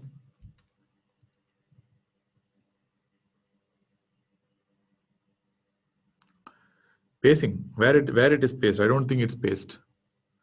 Pacing, you think it will produce RBB? So first see the pattern, that is right bundle branch block pattern. That's an RBB pattern for sure. There's no doubt about that, because you see a white QRS with a possible, yes, Pranavi is correct. Okay, so you're seeing a positive deflection with a negative deflection here in AVF, and you see 2, it is also negative. So this patient is having a left axis deviation. If the patient is having a left axis deviation, I need to understand what is happening here. So if I see lead 2, it is showing RS, lead 3, it is showing RS, and lead AVF, it's also showing RS. And of course, this patient is having a left anterior fascicular block as well. And this patient is not only having a left anterior fascicular block, this patient is also having a very, very prolonged PR interval. So suppose if you zoom in and see what is the prolonged PR interval over here, so you can see it is actually very, very high. If you take one area over here and see the PR interval is very high. So your P starts here and your PR interval ends here. So this is a PR interval basically from here to here. So which means it's a much prolonged. It's definitely more than 5 small boxes. Remember, as I told you, anything more than 0.2 seconds or anything more than 200 milliseconds is a prolonged PR interval. So this patient is surely having a prolonged PR because 1, 2, 3, 4, 5, almost 6 are there. So definitely it's a prolonged PR. So whenever you have a bifascicular block with the prolonged PR interval, that becomes equal to trifascicular block. So this is an example of a trifascicular block. So we have seen trifascicular block. We have seen bifascicular block with the STEMI. We have seen bifascicular block with LAFB and RBB. We have seen the actual isolated bifascicular, LPFB. We have seen a LAFB as well. So this is a left anterior hemi block. Paced rhythm, RBB, LBB, yes. Clear?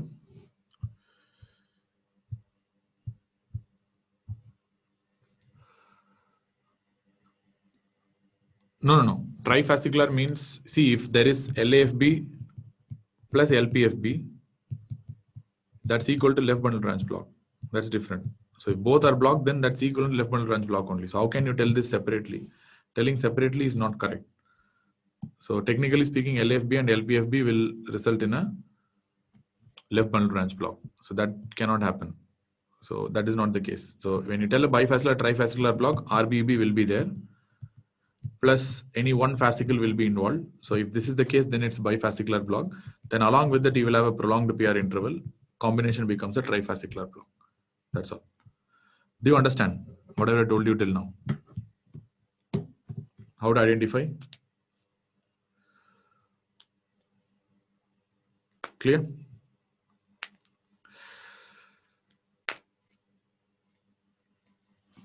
So that bifascicular ones. Bifascicular, very simple, man. It's RBB plus either if you have a LAFB or if you have a LPFB, that's all. We call it as a bifascicular block. Any one fascicle of the left bundle will be blocked. Why? I mean, again, you go to the axis.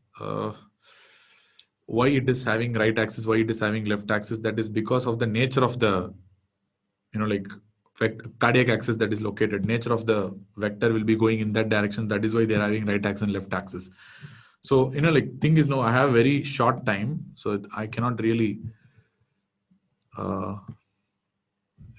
complete all these things in a very detailed way. Because if you know this much, it's more than enough. Full flowchart putting, sir. Yeah, I'll put a full flowchart. See, but there is no flowchart for the left bundle, right bundle branch block and all. You have to find out the answers by yourself. So if you want me to put a flowchart for left bundle branch block pattern and right bundle branch block pattern, then how is it possible? It's not really possible. So first, these are the basic things. For arrhythmias, I'll put the flowchart, no problem. For bradyarrhythmias, for tachyarrhythmias, how to treat a MI. So all these things we have flowchart. But for this thing, these are basic things. QRS morphology and all, you need to know very clearly. So I think we have chamber hypertrophy left. We have seen all the conduction delays and the bundle branch blocks. Then with this, we have the chamber, why it's happening?